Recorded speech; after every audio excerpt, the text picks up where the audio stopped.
I'm Bruce Buffer. It's time for the Anthony Gorgano Show! Good morning! Good morning. Happy Super Bowl first week Tuesday. This is the Anthony Gargano Show presented by TrueMark Financial Credit Union. TrueMark.com/PHLY to learn the credit union difference. All right, I don't know about you guys, but I'm ready for the game, man. I'm looking ahead like it's a mountain in front of us that we're going to have to go 2 weeks. I kind of hate the 2 weeks before the Super Bowl. I like it and I hate it at the same time. It's a love-hate relationship. One, this weekend will be awful because the first weekend without football. Two, I want to play this game, man. I want to die to see it. This is everything. So I started to think about last night and look at, since this is the rematch, let's look at the first game. We all know how it all played out. The bad call, the Mahomes injury, that he suddenly was miraculously cured as though Padre Pio was in the locker room at halftime. They wound up winning. So, as we know, Jalen's sensational. They're right there, toe-to-toe with Kansas City. And now all of a sudden, you look back and you go through the 2022 team versus today's team. And honestly, it's not even a comparison. So here's the offense. And right off the bat, look at a couple things.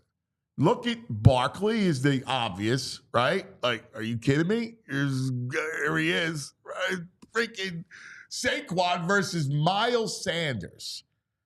And all due respect to Miles Sanders, but like he's ham and egg. Like that's what he's an everyday running back. To go now the best running back in the league. And then the other thing that really stands out, because look, Kelsey's great and the whole thing, but Juergens hasn't missed a beat, right? So Dickerson's better. And then you look and you go Becton versus Seumalo. And that is a huge win for this year's team because Becton is so much better than Seumalo and Barkley's so much better than Sanders. And Kellen Moore, I'll take over Steichen.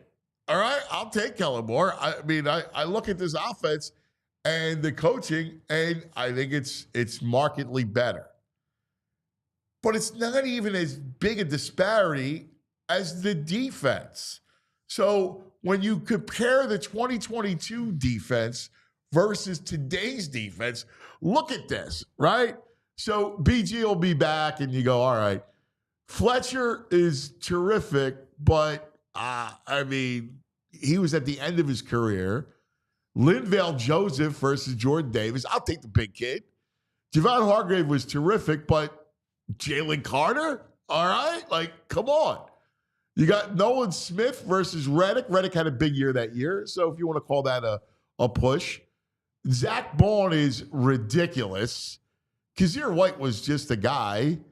All right? I'll take Blankenship over Epps. And then you got the secondary. All right, look at that. Look at that. Bradbury and Maddox. We remember Bradbury on the last play of the game. You look at that defense, and you just look from 2 years ago to today with the kids, Quinyon and Cooper, and it's not even close. And then let us go back to the coordinator, Gannon.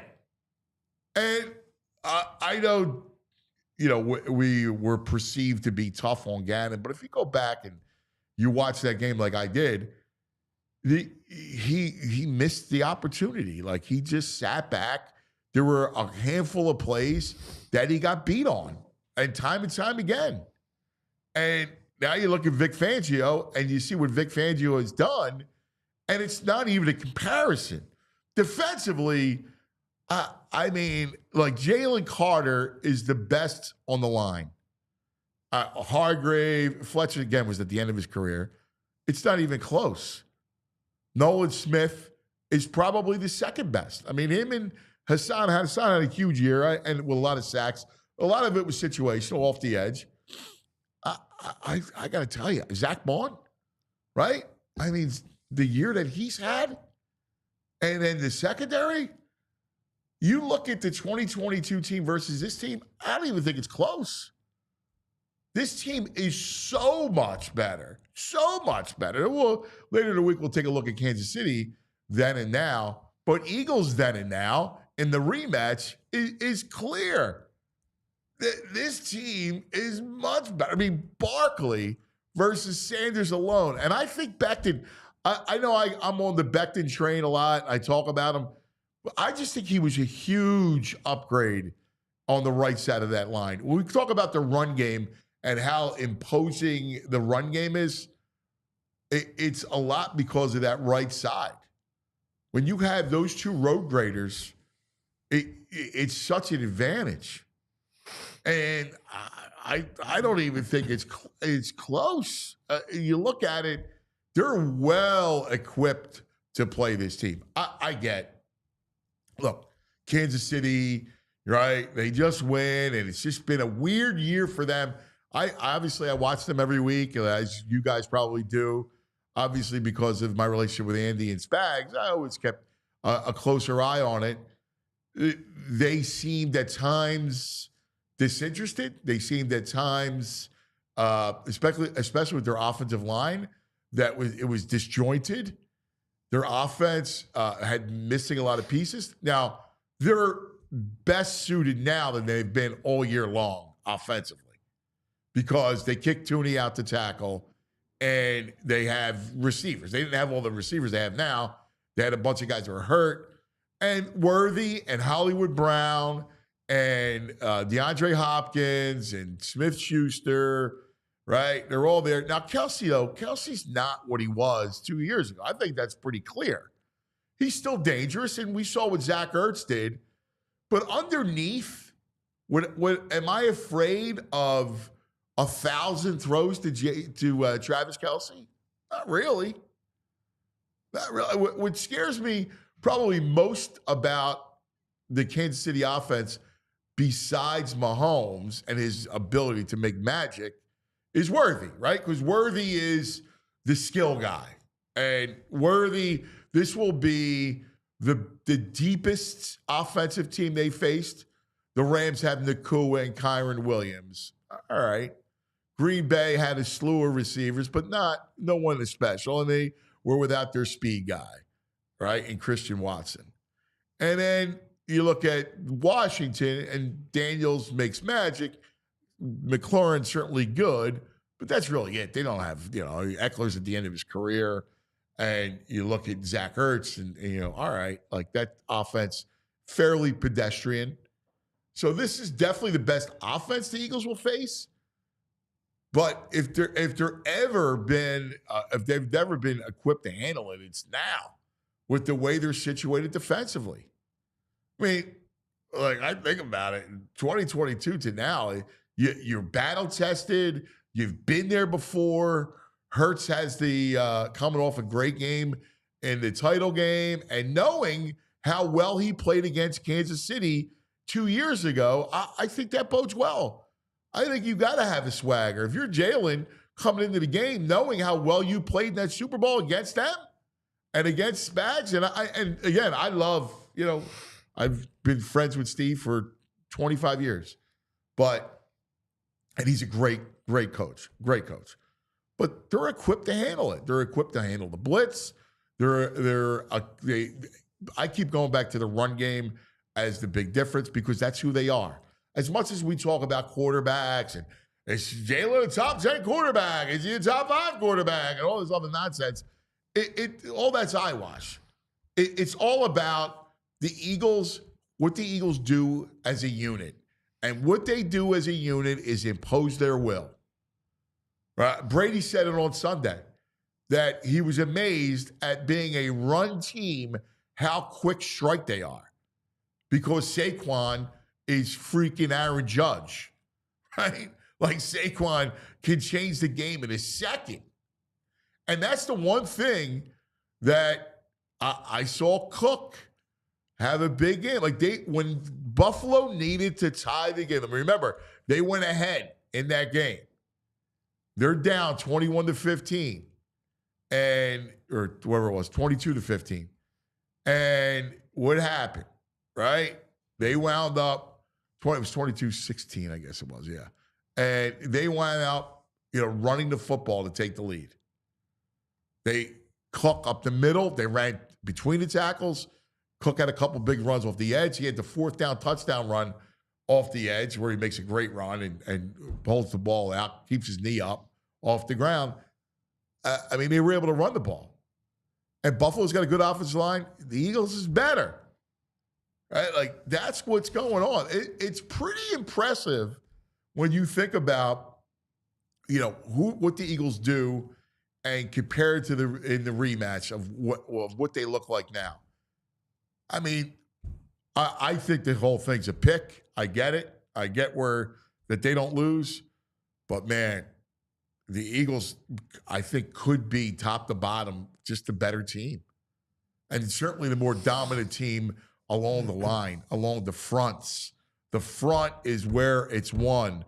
We saw it against Washington. And that O-line that the Eagles have is nasty. Good morning, VJ. Good morning. Can they play? Can who play? No, I want 2 weeks, man. I want to to have the pregame, the festivities, the fun, the sazeracs, the jazz music, the beignets, man. I want to have a little fun. Yeah, you of all people shouldn't want this to rush to the game. I know. Once it's over, it's over. You're right. It's done. You guys are right. You're right. I just feel like I want to watch it. I'm dying for football.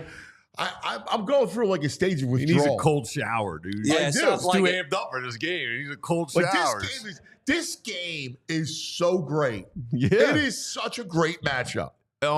Football-wise, storyline-wise, it's got everything. revenge. He fired Sirianni. I know people have cheese fatigue. Yeah. But put that aside, because if you look at, especially from our standpoint, when you look at these two teams matched up together, it's a great matchup.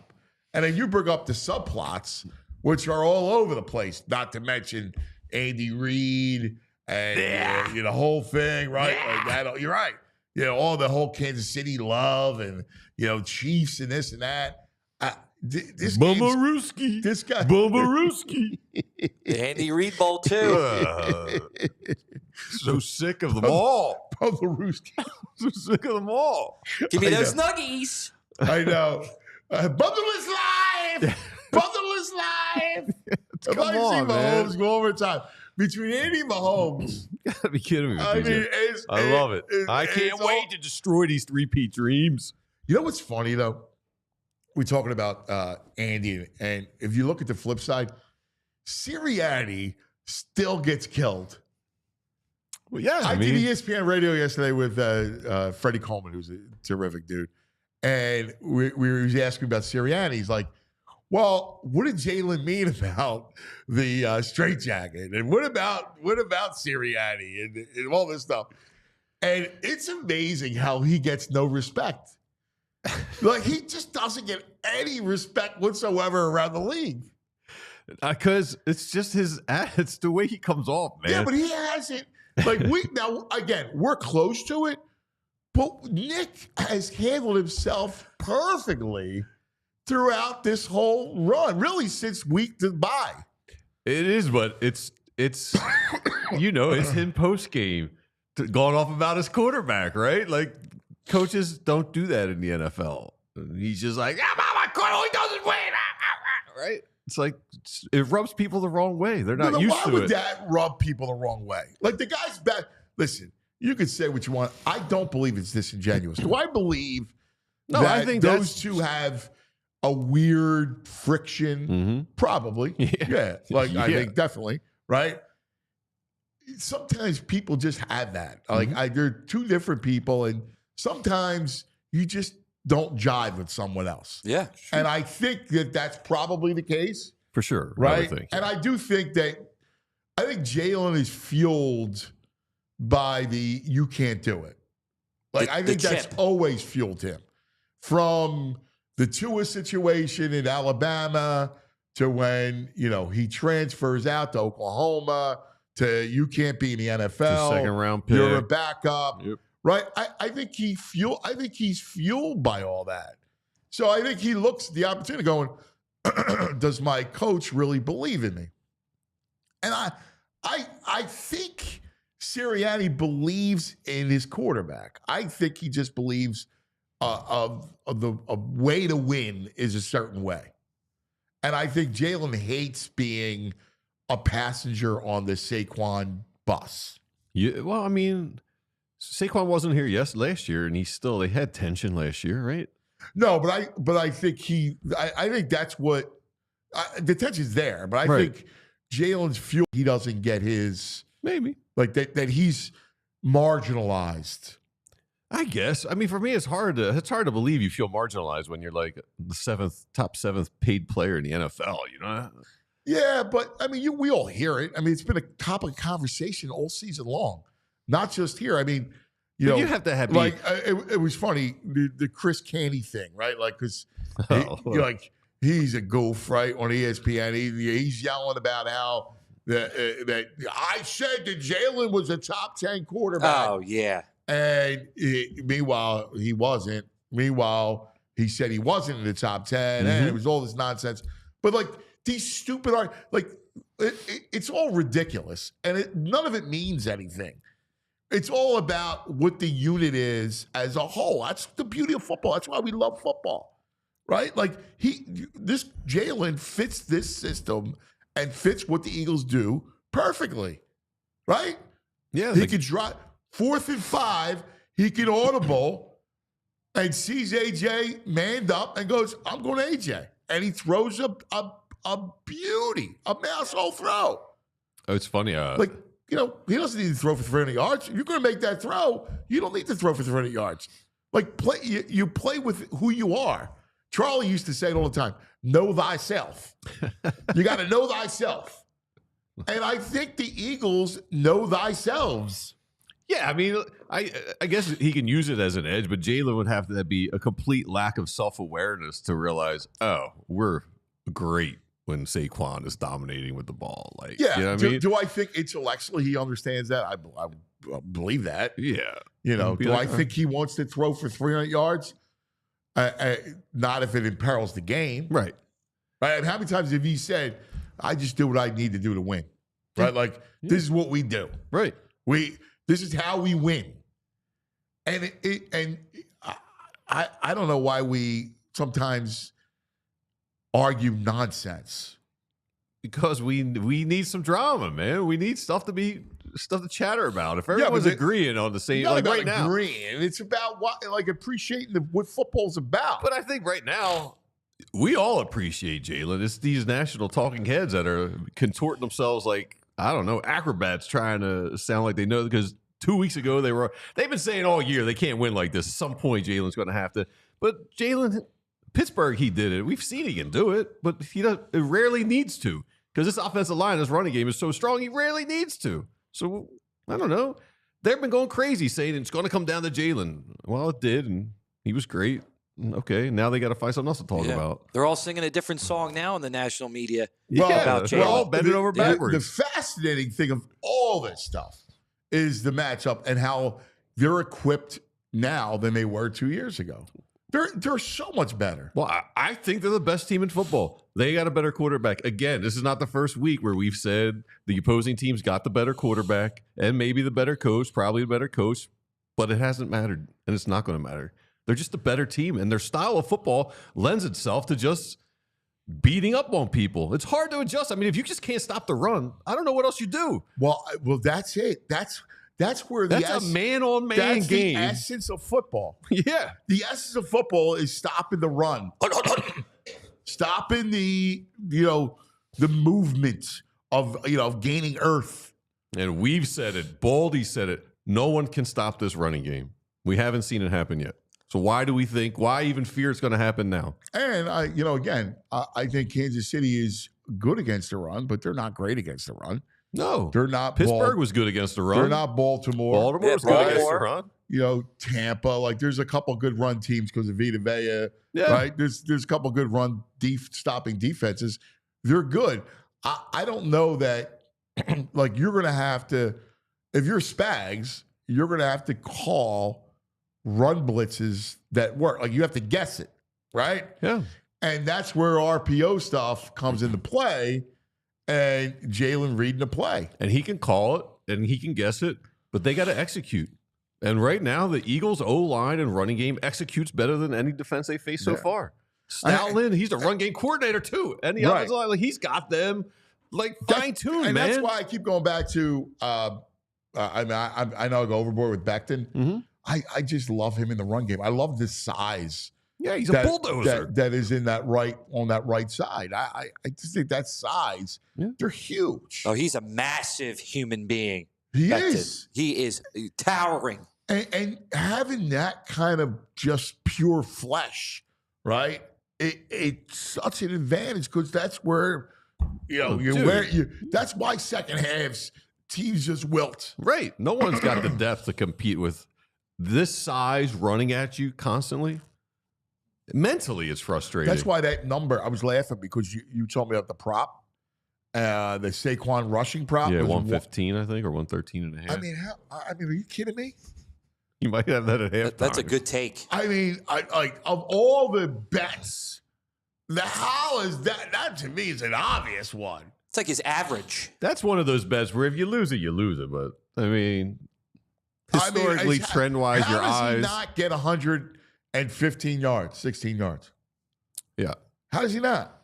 Again, because he's going to get volume carries. And, Spags puts 11 people in the box. I mean, again, good luck because, here's the other thing. The A.J. Brown thing is real, right? And then one of the things that I've loved what Kellen Moore's done is he's gotten Goddard involved in a big way. Yep. Exactly. And that wasn't there in the beginning of the season. Yeah.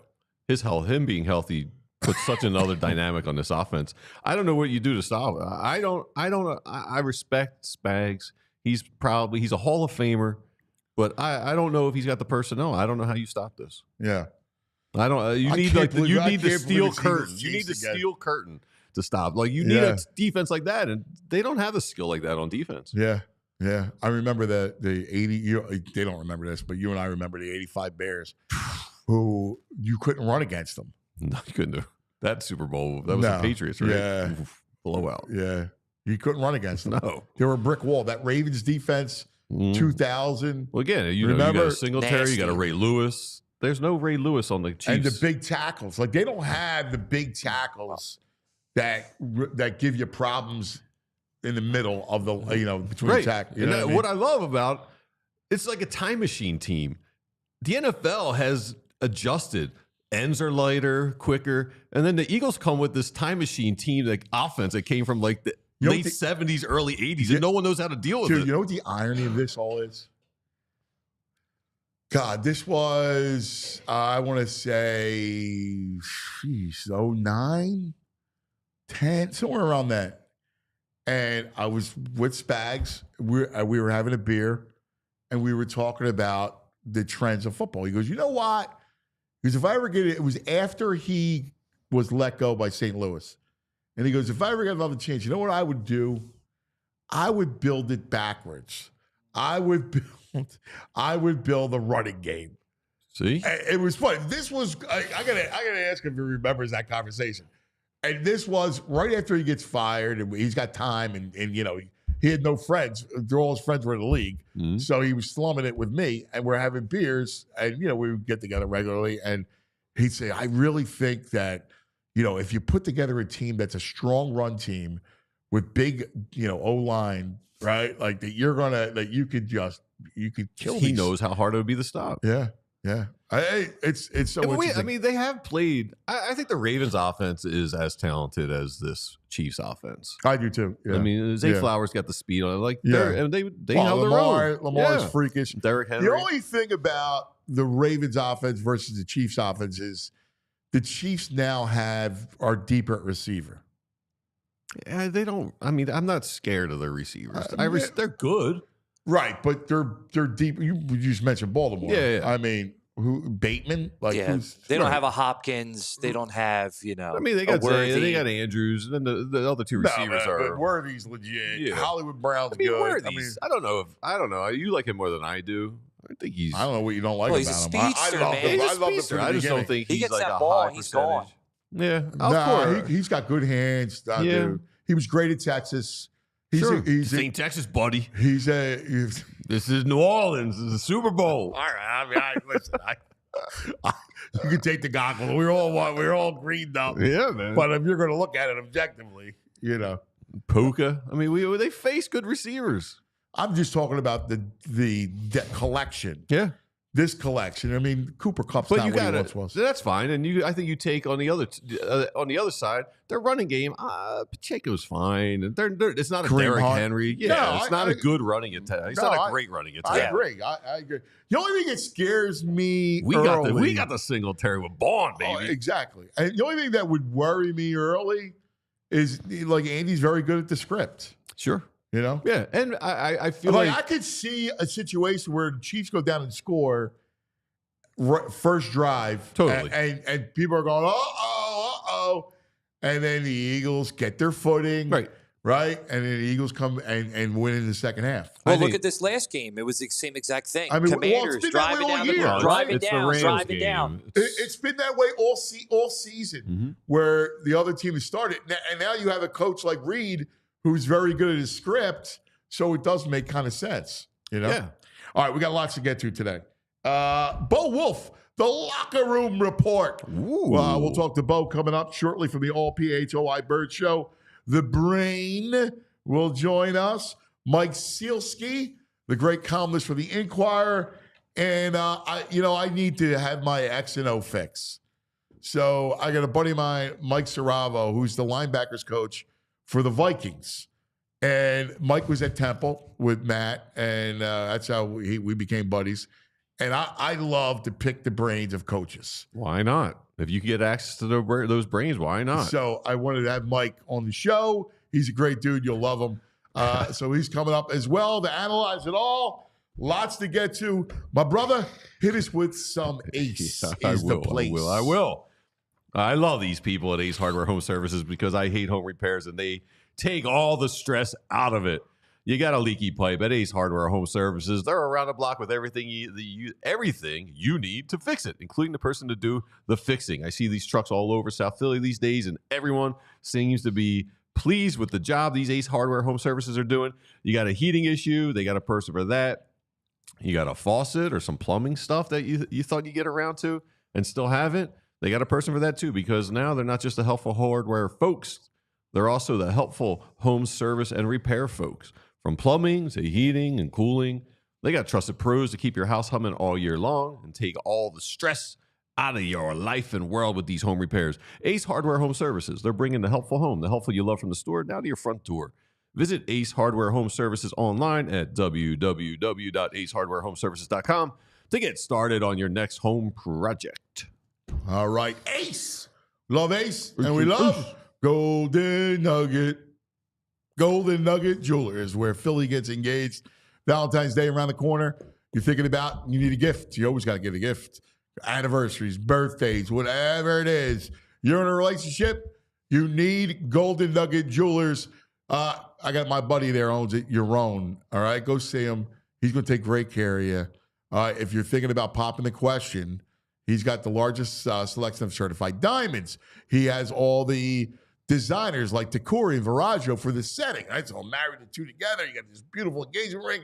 You'll absolutely love it. She's going to melt, work within your budget, make it easy, right? You can go get the ring, and then take a walk down Walnut Street, get a pint, right? Feel good about it. Craftsman's World right there. You know, you're hooked up, man. Moriarty's. You got it all there. Yeah. So check out Golden Nugget Jewelers. Golden Nugget Jewelry, GoldenNuggetJewelers.com.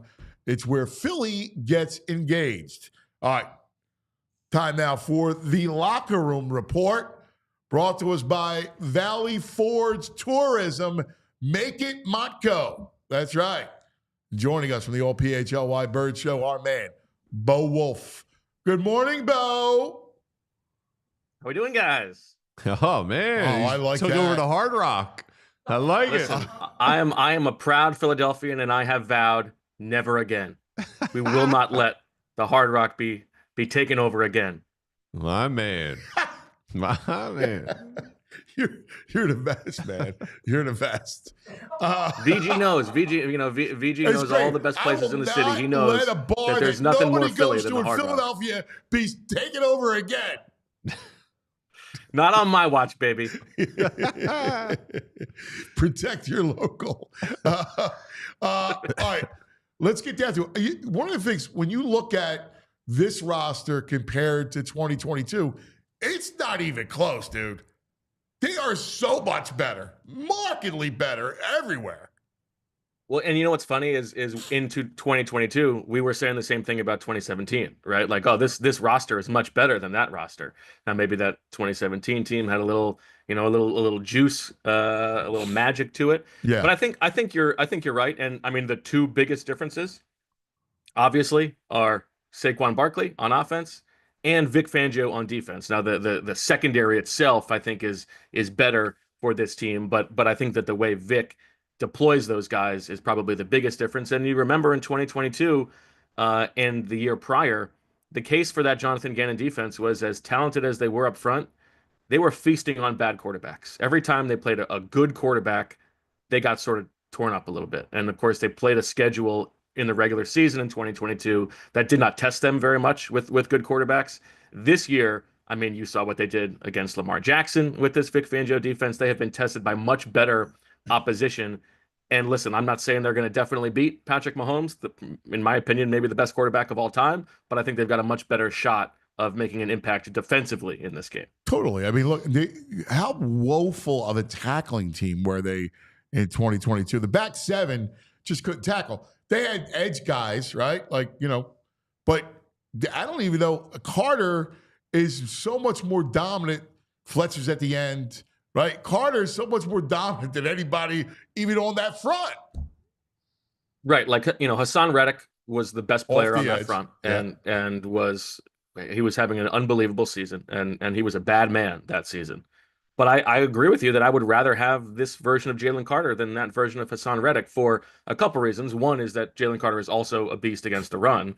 But two, that, because like an interior disruptor is much more of a problem for an offense than an edge guy.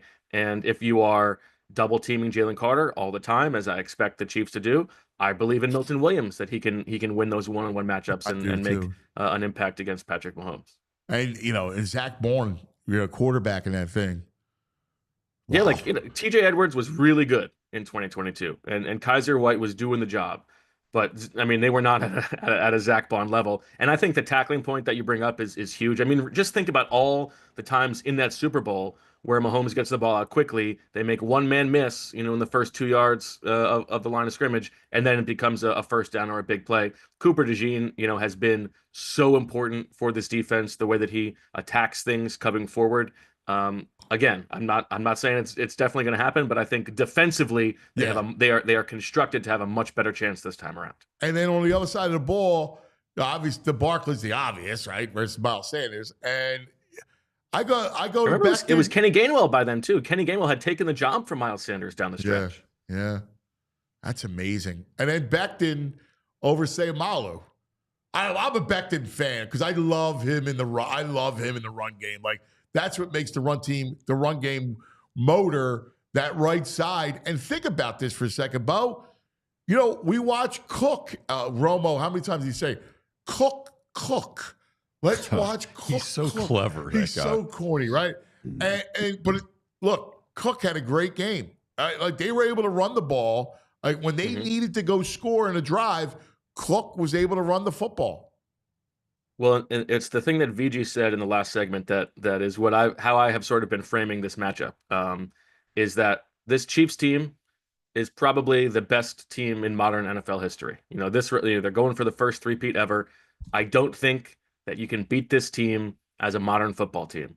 And so the only way to beat them maybe is to have the time machine team, as VG said. Maybe the only way to beat the best team ever constructed in 2024 or the 2020s is to have a team that is built like an early 1980s team and can line up and run the ball down their throat and hopefully win it that way, punch them in the mouth. Dude, it's so funny because I brought this up to VG. You probably heard it, but I remember having this conversation, having beers with Spags after I got let go with St. Louis, and we're talking, and he's like, dude, if I had a chance to do it again, I would create this team that was a run team. I would have a fullback. I would like this whole idea about, kind of bringing back the clock. And the irony is he's facing that on Sunday. Yeah. And like, it doesn't, so much of it works because this is the perfect situation, right? You mentioned the AJ Brown factor, and if they don't have AJ Brown and Devontae Smith on the outside, I'm not saying you could stop Saquon Barkley necessarily, but you would be able to devote more resources. You would have to be, you wouldn't have to be worried about getting beat deep on the outside. If you didn't have Jalen Hurts, who also provides a threat as a runner, it would be a little bit different. And then the flip side is if this team didn't have Saquon Barkley, the guy who can turn what would just be like normally successful runs into explosives, like then they would not be as dominant. They would not be able to play the way that they do. But because of all of those things, it is an offense that really stands a chance to go and win this game. And the crazy thing about it is, like we've talked about it a million times, but it's true. They lost once when Jalen has started and finished the game, and in that game there was no AJ Brown or Devontae Smith. Like right. When you think about the key losses they've almost been perfect. It's unbelievable when you think about that piece of it. That's absolutely right. And then I guess on the other side, Patrick Mahomes has only lost one game all season long, right? And so it is, I'm glad we're getting this matchup. And I'm glad that the Eagles get a chance to sort of finish the story, because we've spent so much time thinking about, well, what if in 2022, what if the defense had a better plan, all of these different things. Now we get to sort of test it out. Yeah, it's a great matchup. Well, I got to give you props, man. First of all, this bit with the Hard Rock, I love the fact that you dressed like a brick wall today as well. Your shirt matches the facade perfectly. Brick by brick, we are going to rebuild, like a talking baby. wall, and I'm loving it. We've all heard that the offensive line of the Chiefs got better once they moved Thuney from guard to tackle, right? Yeah, so he got kicked out. So who is playing guard now, and is that someone that Jalen Carter should be feasting on? Well, I don't think there's anybody in the league who Jalen Carter shouldn't be feasting on, right? Yeah. But let's see, it's Caliendo, Mike Caliendo.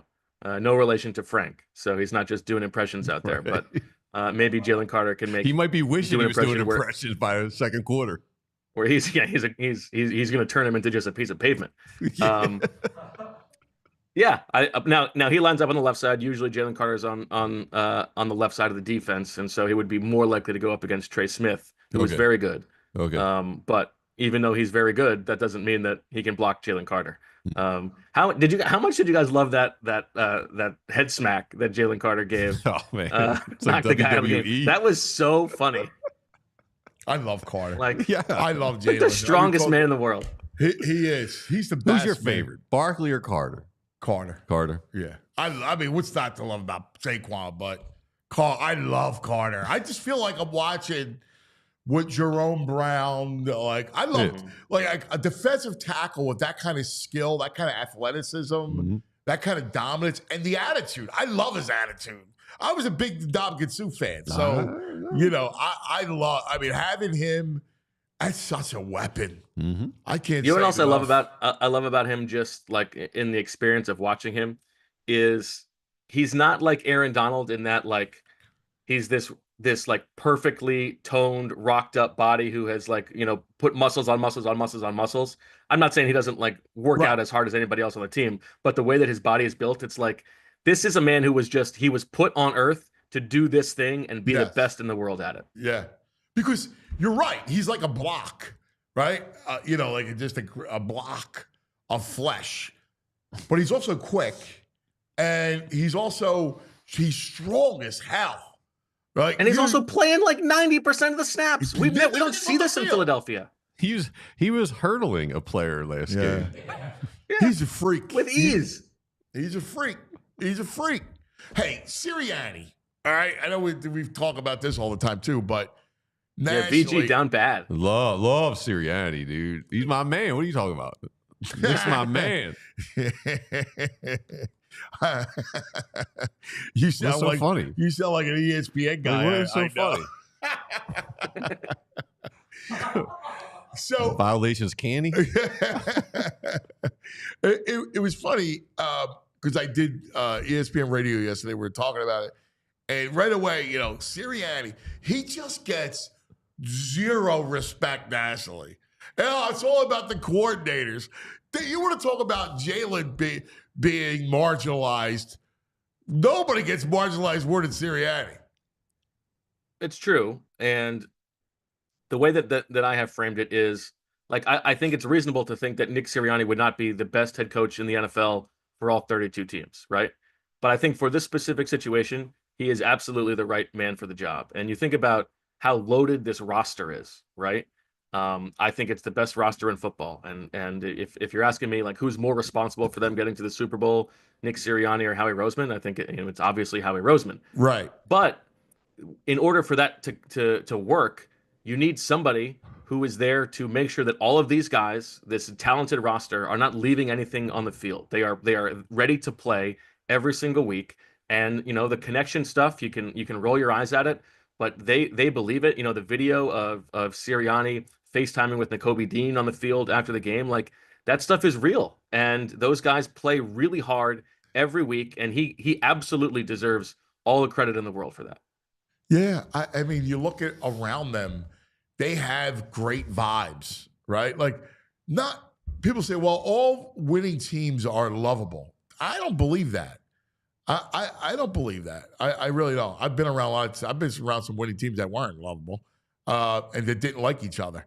This team they have the vibe thing going straight down to Gilly the Kid, the whole thing, like all their little things that crop up. It's pretty interesting how this team is really together, and I think that matters. And again, during this whole run. I think it does too. And, you were asking for a lot of sacrifice over the course of a season to get to these things. For instance, Nick doesn't give these guys a day off. In years past, those guys would get a day off during the week. And because they had high goals, he did not do that. Those guys make those sacrifices. You see to the Jalen Hurts conversation, he is sacrificing the style of play that he would probably like to play with. You see Saquon sacrificing personal records, A.J. Brown sacrificing the targets that he would probably want to get on a more high volume team, all in service of getting to where they are now. And he deserves credit for that. And listen, they lost, one game with their guys all season long. But early in the season, they're 2-2. And then after the Browns game in week 6, they're 3-2 and he's yelling at the fans. It's not like the only concerns with Nick Sirianni at that time were outside the building. People in the building were worried about it as well. And so for him to know that was going on, hunker down and get to work, and it's worked out obviously as well as you could possibly expect. He deserves a lot of credit. You mentioned Howie. I mean, the amazing thing about Howie is the next iteration of Howie, right? Post Chip, it equals 3 Super Bowls in 8 years with 2 different coaches, 6 different coordinators, a couple of different quarterbacks, a couple of different franchise quarterbacks. I mean, that redoing it is I don't know that I've seen that. Like, I've seen dynasties, right? But I haven't seen anything close to this thing in the modern day. Like, Washington had different quarterbacks, but they had the same coach, right? I haven't seen this.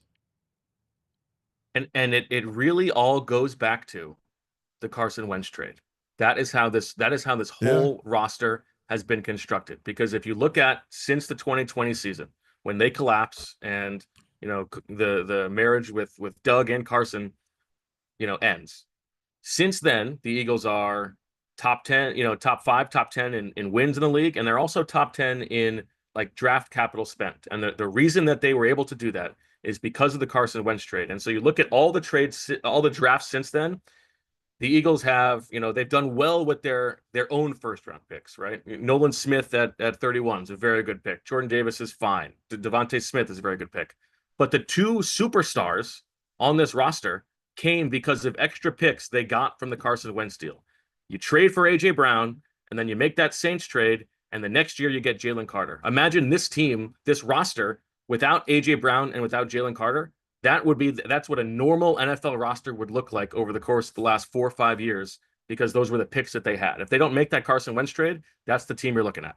And the other one, the one we forget is the Bradford, getting the number 1 for Bradford before the Carson thing too. That also went into the pool. That sets up Carson, right? Exactly. Yeah. He's done a masterful job at making trades.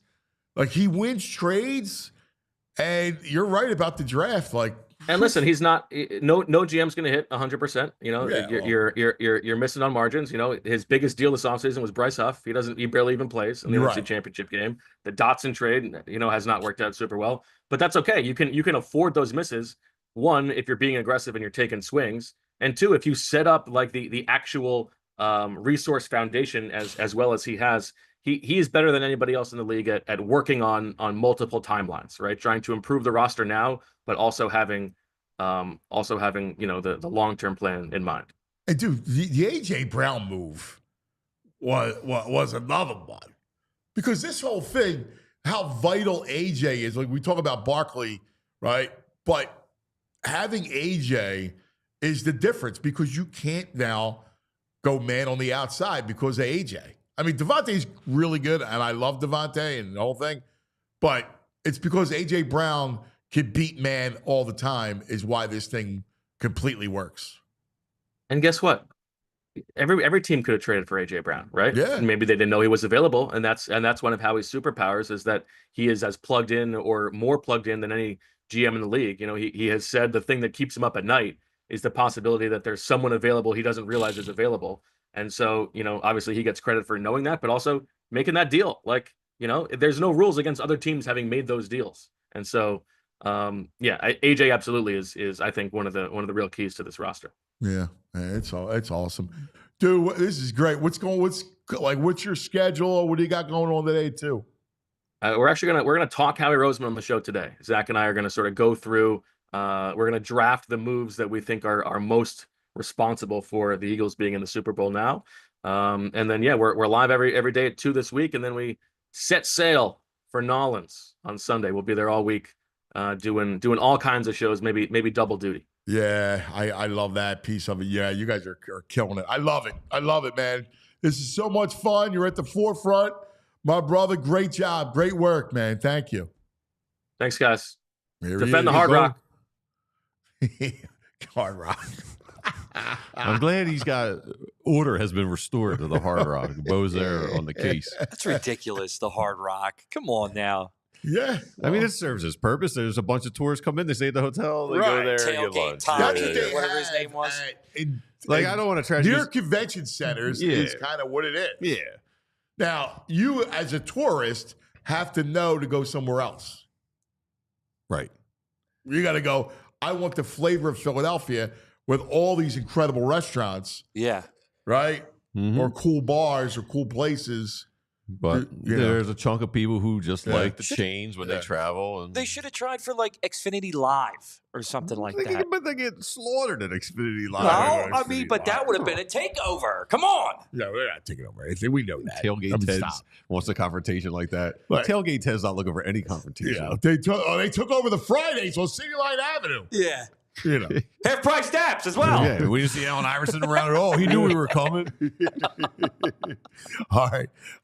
Time now for the brain. Brain. Red, the brain finder.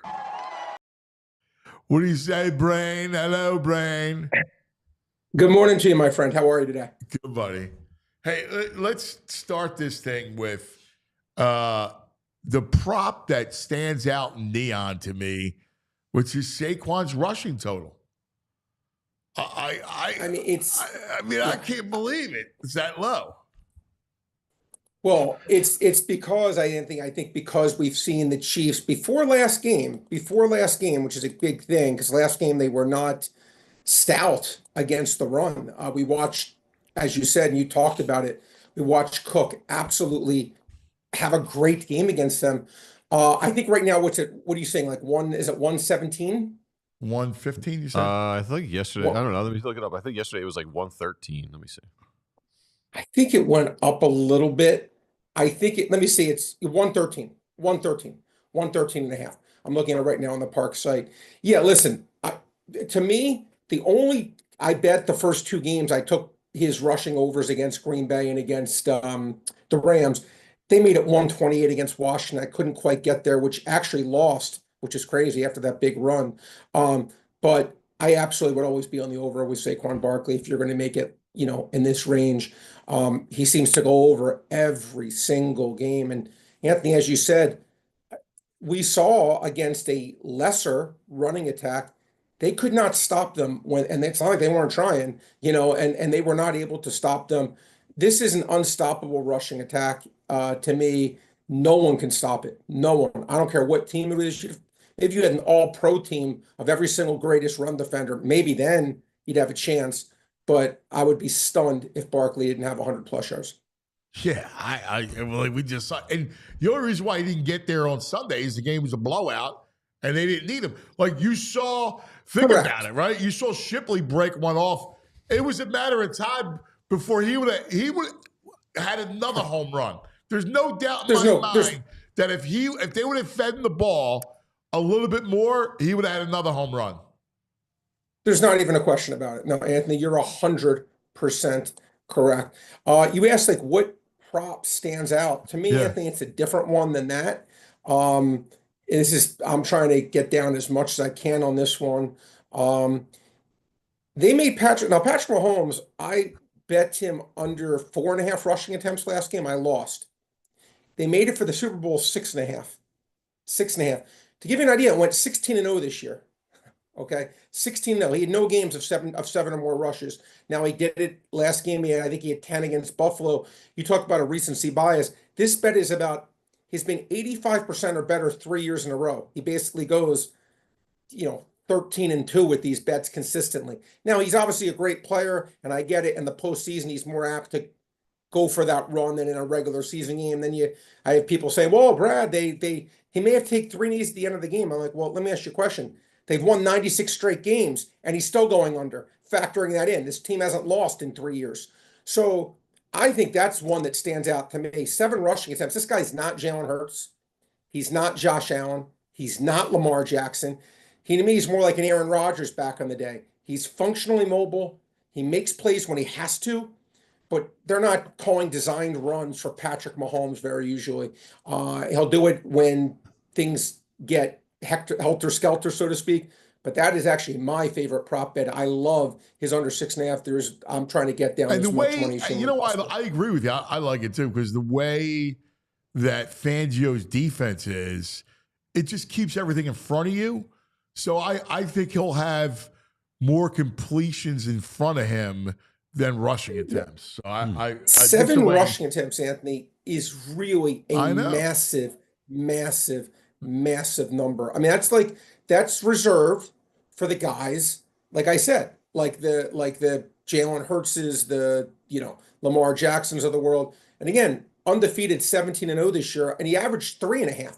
So let's just think about this. You're doubling this. You're literally doubling his number. Yeah. Because it's a quote-unquote playoff game. Again, as I said, I'm looking to get down every cent IQ swing in. This is a bet I really believe. Even factoring in the playoffs, I think this bet wins 3 out of 4 times at least, maybe even a little more. Huh. My favorite bet. Have you any other props stand out to you that you already played? I did bet, Anthony, I did bet A.J. Brown over 66.5. I may bet the under back later because I thought that was just too low. I bet a couple overs. I thought it was too low. It was 66.5, and I thought it would be in the 70s. And I'm going to hope, usually these things people like to bet the overs, right? Usually it's just fun. No one likes to bet the unders except me. Usually people like betting these overs. So come game time, I think that could go creep up in the low 70s. Maybe I get a nice middle of 6-7 yards. Maybe I get lucky, win both ways with no risk. I took Travis Kelce under 6.5 catches, which is my favorite prop. In last week's game, I'm coming back to it. I don't think Travis Kelce is anywhere near the same Travis Kelce we saw in the past. See, I agree. I know Hurts got 11. Let me ask you a question. I agree with you here. The only thing, does the Zach Ertz? Yeah, Ertz had like 1 million catches. I know. Does that bother you? Because again, you know, it's. I mean, listen, you know, the whole point is to keep everything in front of you. He could listen again.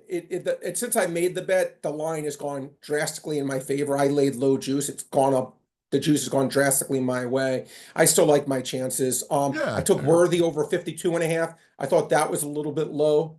I think he's their clear number one guy. Now, again, if the Eagles try to shadow him with Q, again, maybe that's a poor bet, but I thought that should have been closer to 58, 59. I agree with you on Barkley's rushing. Again, to me, this guy is the most insanely consistent, dynamic, phenomenal, whatever word you want to use. And I texted you last night. This is a crazy thing.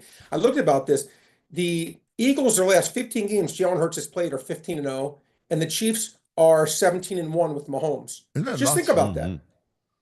Look, really think about that. That's why this matchup. You know that saying, the awesome, immovable force versus the unstoppable object, or the immovable whatever that saying is. It's like, I was like, wow. Yeah. These two teams, as compounded right now, literally never lose. Yeah.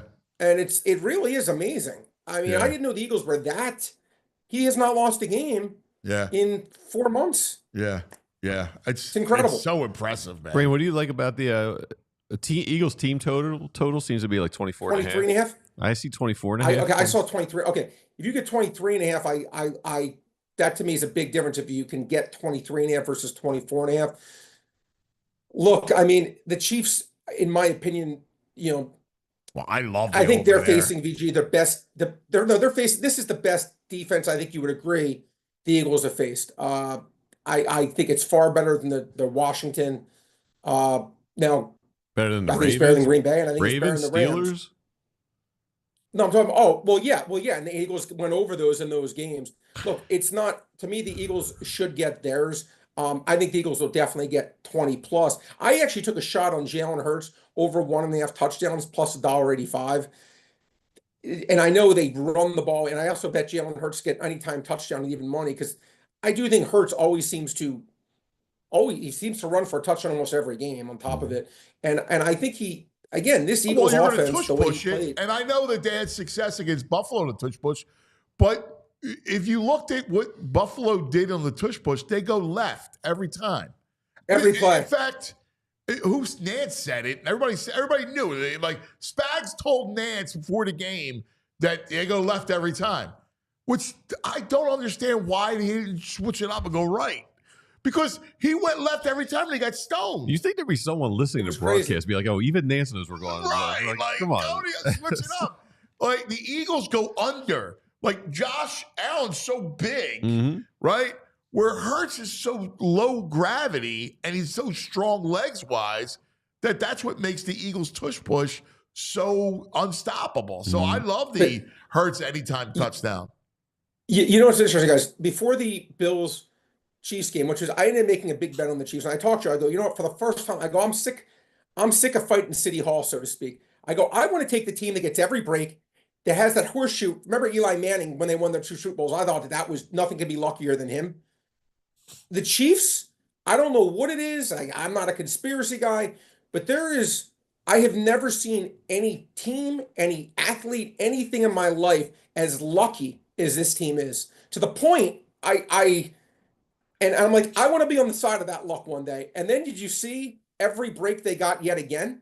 It's almost gotten to the point where is it luck?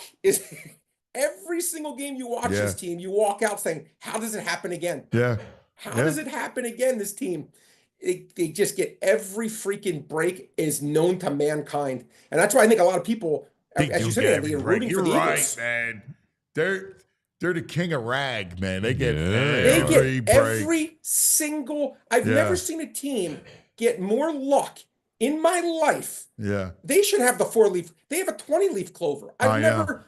It's so annoying. I can't stand watching them. They are. Yeah. Again, I think they're becoming a team that people don't like because of the country's the referees. Everybody's an Eagle fan, baby. I hope so. I don't know. They love us. No, I just think I saw a meme where it was like a map of who the country's rooting for. Kansas City was Kansas City. Philly area was the Eagles, and the rest of the country was hoping for a meteor shower. Oh, well. That's I don't know about that. You got anything tonight? Are you NBA, college? I do, Anthony. I do got something in the NBA. I'm going with our old friend Tyrese Maxey. Now, again, I've given this one out before. I'm going to give it out again. Under 4.5 rebounds. Tyrese Maxey does everything well, but he's not a great rebounder. To me, again, this should be 3.5. He's 29-8 to this under. Again, I'm going to always go Tyrese Maxey under 4.5 rebounds. He doesn't get 5 rebounds a game, as great of a player as he is. Crucial. Look, the Sixers, give me a question. Is Joel Embiid coming? I mean, you heard anything, or is he just, I'll be honest with you. I'm like half waving a white flag, dude. With the football, it's been so much fun. Yeah, exactly. I can't even get upset. I'll worry about that in a couple of weeks and figure it out. Like, at this point, I want the pick, to be honest with you.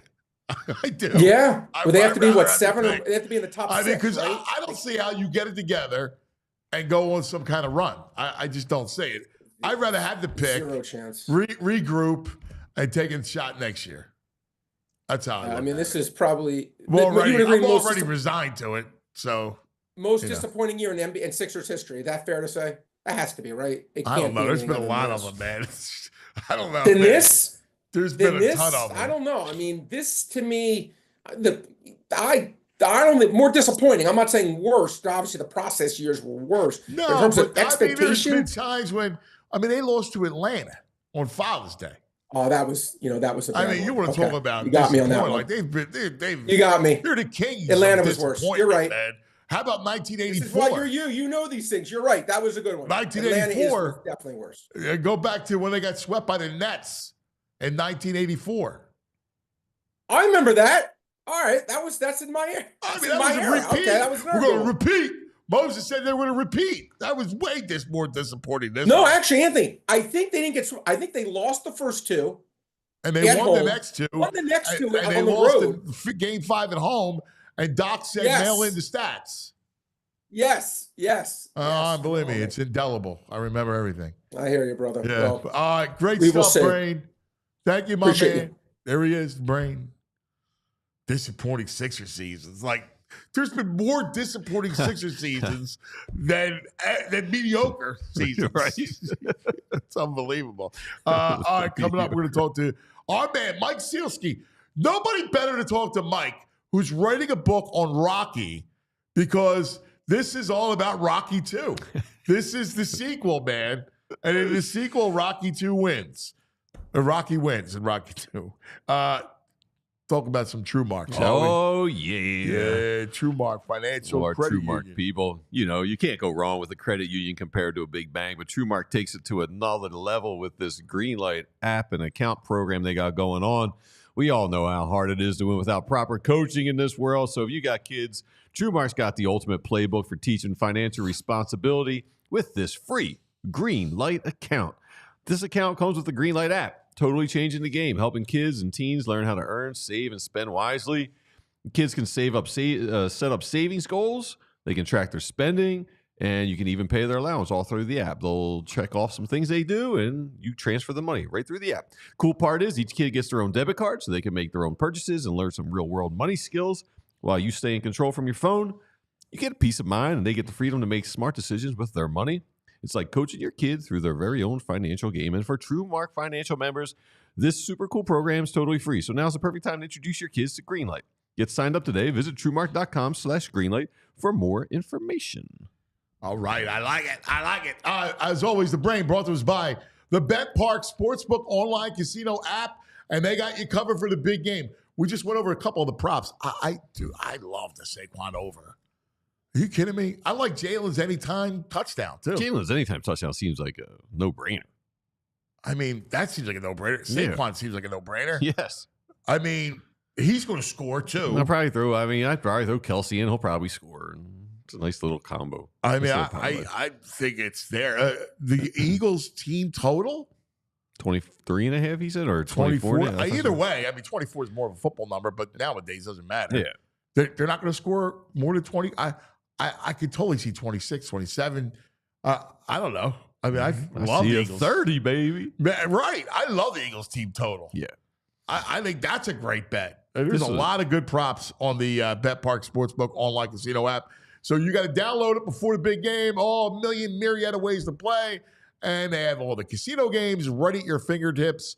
Live dealer blackjack, roulette, craps, baccarat from my man. Baccarat. All the live hot online slots. You got it all right there. In fact, new customers, you get up to $1,000 casino bonus back if you're down the first 24 hours. BetParks.com has all the details. You got to be 21. You got to be in PA, New Jersey, Ohio, Michigan, Maryland. If you have a gambling problem, please call 1-800-GAMBLER. All right. Now, what?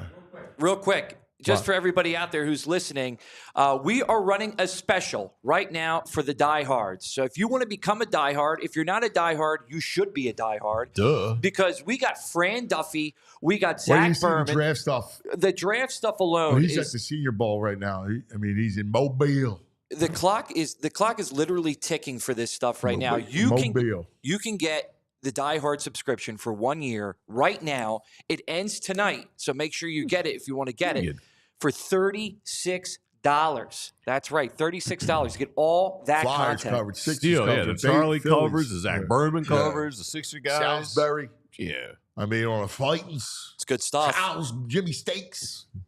I think all kinds of I think stuff. I pay that a month for some other sites. Yeah. Ridiculous it's good out stuff. there. Yeah, Good it's a stuff. bargain. Check it out. This portion of the program brought to you by Rite Aid. RiteAid.com for the store and pharmacy nearest you. Now, is there anybody better? He's writing the book on Rocky. So he knows his stuff inside and out. He's the great columnist for the Philadelphia Inquirer. He got a special shout out by Nick Sirianni. He is the great Mike Sielski. Michael! Because Rocky 2 has the best line, most underrated line in the entire series. Condominiums, I never use them. It's the truth. It's great. It's the sequel, man. This is right up your alley. I'm with you. I loved Rocky 2. Rocky 2 was great because he does the thing that a neighborhood guy would do. Buys the car, right? Buys the house, the row house. Yeah. Right? Like that's what it would be. That's what you would do. You would. As a piece of filmmaking, it's a little slow for the first hour and 10 or so, but man, does it pick up in the second half. And you're right. And I think it does apply here to this game because let's be honest, in Rocky 2, Balboa was not quite the underdog that he was the first time around. And I think the same principle applies here to the Eagles. I know the Chiefs are going for a three-peat. I know they're going for their fourth, but you know, the Eagles are not underdogs in this game. I don't think. Dude, that's so on point. I think you're spot on. By the way, one thing I didn't think it was slow. I thought really? Okay. All right. I thought you're a true believer. I give you credit. Well, you know why? He loves like 5-hour movies, Mike. Well, I do, but that's besides the point. I can't wait to watch The Brutalist. That's going to be my weekend. Cuz is a big fan of Heaven's Gate. Yeah. Well, there was a movie called Best of Youth. It was an Italian film that was 6 hours, and my wife and I watched it. Yeah, I loved it. It was an intermission. Went to the Ritz and saw it. Anyway, but if you look at Rocky, like you dive into the character, the world, right? Like the idea that the commercial. He's flubbing the lines in the commercial. Right. Like all those little things. Rocky, you can't spell. What's the matter with you? Like it's all that crazy. You saw the neighborhood, the slice of life. I just thought it was interesting. Apollo's backstory that, he carried that. You didn't win that fight. Like that was good stuff. I actually thought that was more real. Then after that, to me, the whole thing jumped the shark. But that piece of it, I thought had a sense of realism to it. It did, and you get the inverse in Apollo and Rocky 2 of what Rocky is in the first one, right? Right. Apollo in Rocky 2 is I won, but I didn't beat him. Like I have to beat him. Whereas in the first movie, all Rocky wants to do is go the distance, right? He doesn't care whether he wins or loses. So it's almost like two sides of the same coin. I get it. It's a good film. It just, it can't handle to the. No, I'm with it. Ain't gonna be no rematch. There is a rematch. There is a rematch, and you're right. The Eagles. I went through the roster, right, and you look at the Eagles roster compared to 2 years ago, and it's not even close. From the coordinators down through the running back, the right guard, the defense, all over the defense. It's not even close. Yeah, it's funny you say that, Anthony. I got a text message from a family member this morning basically saying, like, I don't want to believe this, but I think the Eagles are going to roll them. And I don't think they're going to roll them because I think Mahomes is Mahomes and Andy's Andy and Spags is Spags. But I think the Eagles are better.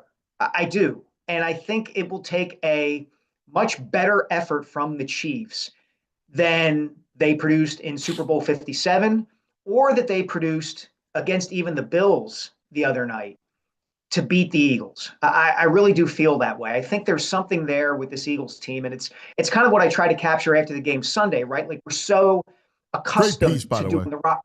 Thanks. We're so accustomed to thinking of, in terms of the underdogs and Rocky and all that kind of stuff. That's just part of Philadelphia. It is Super Bowl 52. Yeah.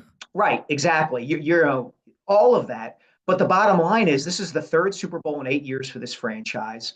This is a team that, hasn't lost a game where it's had its full complement of players since week 2. And I don't even think week 2 counts because I don't think AJ played, if memory serves. So what are we looking at here? We're looking at really the most dominant team in the NFL when it has everybody healthy, and it should have everybody healthy. Dude, I know. I go back to, I look at the way this thing was constructed, and it was constructed so amazing. And they did what they were against, right? Like as much as Jeffrey Lurie loved to throw the football, and he still does, right? They went against that mantra. They realized who they were, and they went, well, this is how you win. And you remember the Doug Peterson. You should talk to Doug, right? And you should talk to Doug about the Packers game on a short week on a Thursday night. I remember that game. I covered that game. That was, they go into Lambeau and they win because they give the ball to Jordan Howard and all the running backs. And Jeffrey Lurie is not happy because they didn't throw the ball. You should. I'd be curious to hear what Doug would have to say about that mentality, right? And how the sea change in the mentality now, embracing this Stone Age football. Yeah, I've thought about that a lot, and it's funny you mention that because it's something I do want to ask Jeffrey about once I get down to New Orleans.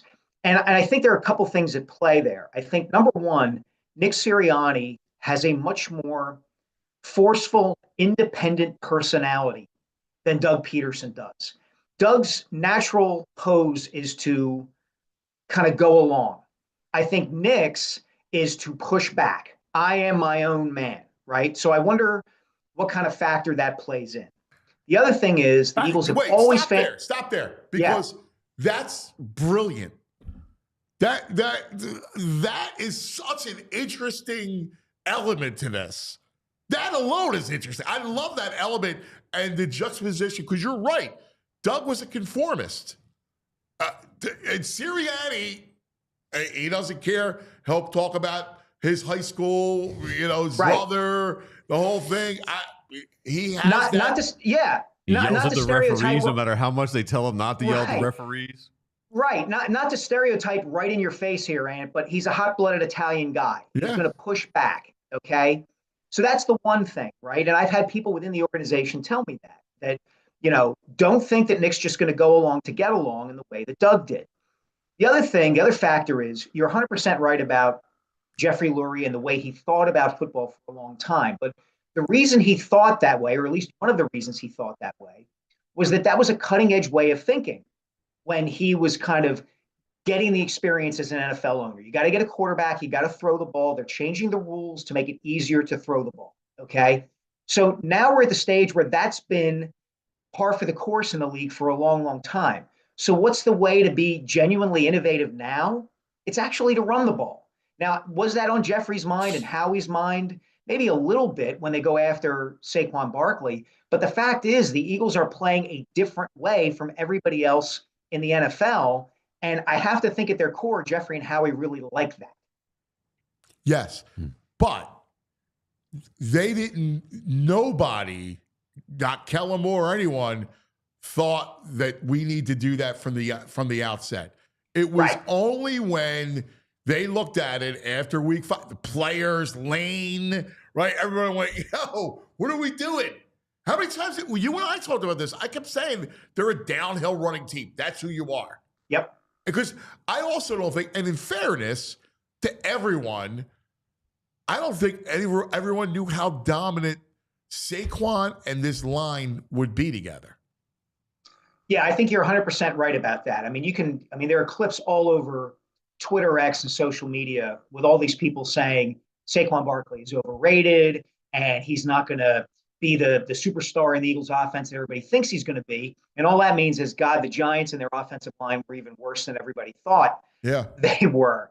But yeah, I mean, you're right. It took that 2-2 start, and it took 4 games of Jalen Hurts throwing the ball at least 30 times a game and turning the ball over, and the Eagles going 2-2 for everybody to look around and go, we ain't going to win this way. You're 100% right. You know how many times Hurts has thrown more than 30 passes in a game since the bye? Once. One time, and it was that Steelers game. He didn't even do it against the Commanders in the championship game, as great as he was all day. So they know who they are. They know how they have to play to win. And I think one of the great aspects of what Nick has done this season, to his credit, and Howie deserves some credit here too, is getting guys who buy into that, right? The fact that A.J. Brown and Devontae Smith are such diligent blockers on the outside that with certain exceptions, they haven't really bemoaned the fact that they don't get as many touches on the outside as a lot of other receivers do. They go along and they play hard and they do what this team has to do to win. And that's a credit to Nick. That's a credit to Howie. It's a credit to those guys. Yeah. Go ahead. Yeah, I just want to say, because Doug came up recently, and your piece this week, I thought one of the interesting things in your article was that Doug is actually like a prognosticator, where he said the Super Bowl is the new norm. He just didn't know he wouldn't be involved in the new norm. Right. Yeah, I mean, he said it before anybody else did. When everybody else was still kind of basking in the, can you believe they beat Brady and Belichick with Nick Foles and on the Philly special? Doug was the one standing up at the podium at the dais and the parade and saying this is the new norm. Now, I'm sure that was just kind of a fit of chest puffing by Doug, right? Because he just won the championship. But the bottom line is they've only missed the playoffs once since then. And it was because Carson Wentz disintegrated before everybody's eyes in the COVID season. And now here they are. They've gotten back to the Super Bowl twice more. They keep winning the division. You look around at the rest of that division, and the Giants are a mess. The Cowboys just hired Brian Schottenheimer, and Jerry and Stephen Jones are living in a world of, I don't even know how delusional those two guys are. And the Commanders are a concern. A lot of glory holes and other weird things going on down there. Yeah, who knows? And the Commanders are a concern right now because of one play, because of Jaden Daniels. He was the only reason to think they might win Sunday, and he'll be a player to watch and pay attention to for years to come. But that's it. Like, I don't think the Commanders are outsmarting the Eagles anytime soon. So Doug was right. Doug may not have known that he was right, but he was right. You know, we got one of our listeners, Uncle Frank, said, man, that Sielski, be a thinker, not a stinker.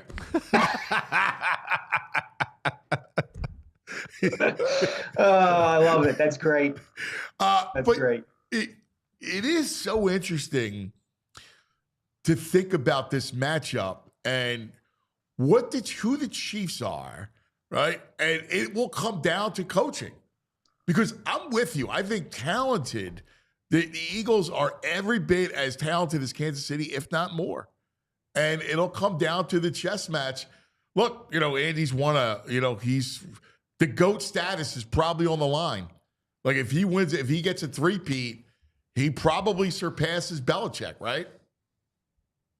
I think you have to look at it that way, in large part because of what he did in Philadelphia, right? Right. Belichick did everything, did the 6 Super Bowls with the guy who's regarded as the greatest quarterback of all time.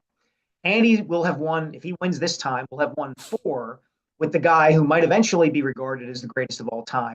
But he also got to a bunch of championship games with Donovan McNabb, and he revitalized the career of Michael Vick, and he got to the playoffs with Jeff Garcia as a backup, and won 13 games in a season with Alex Smith. Like, he's so much more accomplished than Belichick without the all-time great quarterback that at the very least, it becomes a great debate if you don't have to look at it and say, Andy surpassed him. I'm with you. So it's going to come down to this incredible chess match of Andy versus Fangio, who is this career brilliant defensive mind. And like, that's a great chess match of these, old heads, like old head thinkers, right? Strategists, generals. And I'm fascinated by that chess match because, Fangio's got great tools. Howie gave him great tools, right? We talked about Carter. We talk about, the defensive backs. That piece of it, and we'll get to the other side of the ball in a minute, is a really interesting kind of chess match and how you win. Yeah, especially given what the Chiefs did against the Bills, right? I don't know if you saw Dan Orlovsky kind of pointing out on film on ESPN the other day that the Chiefs ran plays that they haven't run all season. So it's almost as if Fangio is going to have to get inside, Andy's head to say, okay, just because they haven't shown us everything, what might Andy do, even if he hasn't done it all year, to counteract what we do? And we have to be ready for that. You're right. It's absolutely fascinating. It's brain versus brain. It's experience versus experience. I think, again, from a talent standpoint, the Eagles defense is stacked, and you have the best quarterback in the league on the other side. You have Travis Kelce, who he seems to have this kind of telepathic communication with. Zach Bond, who's been wonderful all year, now becomes even more important in kind of protecting the middle of the field. It's going to be fun. So Fangio and Andy Reid have met 13 times. Well, Denver. Andy's got the sizable advantage. He does, but that's not fair in the sense of when he was at Denver, the teams weren't. Yeah, I agree. Right, the full teams. Yeah. It is interesting to see how Mahomes does versus Fangio style defense. Mm-hmm. That's something. Yeah, especially because we know that the one time that Mahomes lost in the Super Bowl, right, to Tampa, it always gets framed as, well, Brady beat Mahomes. Well, what really beat Mahomes that day was that the Chiefs couldn't block the Bucs. Mahomes was running for his life all day. He lost both tackles. They lost both their tackles. Right. Exactly. So, does Fangio change anything from that standpoint? Is Nolan Smith able to get to Mahomes and disrupt things? That was as much as Eagles fans don't want to remember it, that was the big kind of lament in the aftermath of Super Bowl 57 was the turf hurt Hassan Reddick. He couldn't get to the quarterback. Can that happen this time around? Yeah. Now, flip side is interesting because you got Kellen Moore versus Spags. Now, obviously, I'll recuse myself from this Spags conversation. That's going to be a really interesting because Kellen Moore has done a great job at adapting. I think play calling. I think he's got a great working relationship with Jalen. I mean, this is going to be interesting. I'm curious. I don't know how you stop the Eagles' run game. I know. I mean, we talk about just sheer numbers of loading the box. It's not just about loading the box. You also have to call a correct run blitz and a correct run slant. How are you going to slant your guys? That has to work to be able to stop a play. Yeah, of course. I mean, how many times does Jordan Mailata get out in space and just run somebody over?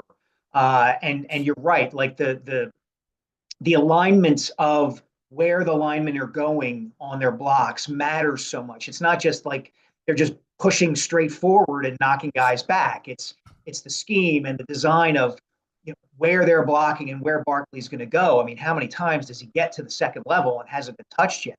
So yeah, that's going to be incumbent on Spagnuolo to address that, while at the same time, confusing Hurts, right? Like we've seen at times this season that you can make Jalen Hurts hold the ball, and that didn't happen a lot Sunday against the Commanders.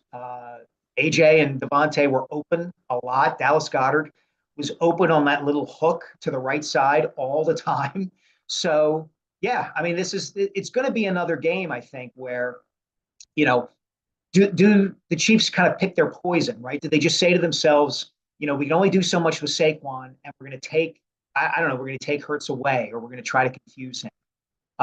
That's part of the reason why I'm optimistic from an Eagles standpoint about this game, is that I think that the game Sunday and the confidence it built back up in Hurts shows that they can win however they need to win.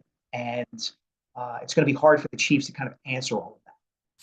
Yeah. It's got so many layers to it. The idea of, Reed in Philadelphia, the rematch, and it was funny, the idea that both teams are kind of reviled. There's a lot of Chiefs fatigue, and everybody's tired of the Bundlerooski, right? And then there's the Eagle thing. And the Eagle thing is so big, Mike. The Eagle thing has grown. Like, I look around and I see A-listers like Bradley Cooper and, influencers like Gilly the Kid. And, you have all this stuff. This Eagle thing is so much bigger than it's ever been. Like, when we were growing up, nobody liked the Eagles. We're like, people in Philadelphia didn't like the Eagles. Like, we were Eagle fans, and I had friends who liked the Steelers or the Rams or the Cowboys, right? Niners. It's amazing what the Eagle thing has become. Yeah, a couple of things on that. Number one, I knew people when I was a kid who didn't like the Eagles because of Buddy Ryan. Right. Who thought that he was a blowhard and, loved the defense and kind of rooted for the team, but didn't like Buddy, didn't like the way he carried himself, all that kind of stuff. And I think the other thing, too, is that there is the potential, I think, and for Philadelphia through the Eagles, and I don't know if the Phillies have missed their window on this, and the Sixers certainly have, but Boston had that thing and has had that thing for a while, where the Patriots, the Celtics, the Red Sox, and even the Bruins to a lesser degree, all were great at the same time.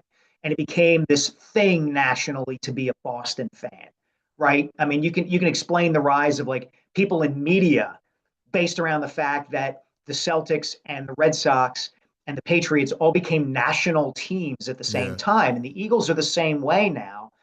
I don't know if the Phillies have reached quite that level yet, but the Eagles certainly have. And it's funny how they went from being prospective villains in this game, if the Bills had managed to beat the Chiefs, to now being the team that I would imagine most of America is kind of rooting for the very reason you cited. There's Chiefs fatigue.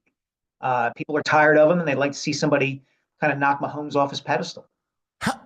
How? And by the way, speaking of the Boston thing, Jeffrey cannot buy the Celtics. All right, I can't have that. Like, you can't. Spend the money on the Sixers and Commanders and the Josh Harris stuff. Like, there can't be an Eagle Celtic thing. Oh God, that would be awful. Spend the money on a dome for the link. Don't spend it on the Celtics. Yeah, I don't want a dome, but I'm with you. Yeah. You want a dome? You don't want to host the Super Bowl? Come on. No, I don't want to. I don't care about that. I don't want a dome. The advantage of the link in January is a real advantage. Oh, yeah, you don't have to use it. You just build it. Just have it there in case you need it. Retractable. Yes. Yeah, I'm with in you. case there's hail. Because they would never do it. They'll never do it. Like once you build that dome, it's over. Only closes for lightning. That's it. No. There you go. Yeah. I like the way VG thinks. And national championship games and Super Bowls. Yes. Right. Was there ever a time in the 90s that you could envision the Eagles as the toast of American football? No, and that goes right to my theory. I'm weighing whether to write this week or next week once I have access to them. I think Jeffrey Lurie and Andy Reid, without question, are the two most influential people in franchise history. I don't think it's close. I'm sure you'll get some people who say Dick Vermeil, but the fact is that once Vermeil retired the first time from burnout, the franchise immediately went downhill and was already going downhill in his last season and a half. I got two words for you. We're two men, Swamp Fox, all right, and then Leonard Toes. I mean, the franchise almost wound up in Arizona. Yeah, exactly. And Lurie was just another owner. He was the new guy until he hired Andy, and Andy kind of showed everybody the way. And Andy has left. Obviously, he's been gone more than 10 years, and yet the franchise is still thriving. And I think that's part of what makes this game, this rematch, so interesting is you have these two guys who are, I think, primarily responsible for taking this franchise to a place it had never been close to being in the mid-90s, like you were talking about. Like think about even the big wins back then, right? That's that playoff win over the Lions, right, in the mid-90s. You watch the highlights of that game, and it's Rodney Peete at quarterback and Kirk Avea and Barry Wilburn. And, Ricky Waters was a star, but Rob Carpenter catching a Hail Mary. It's like a whole bunch of guys that they just signed to 1 or 2 year contracts. Destroyed by the Cowboys the next week.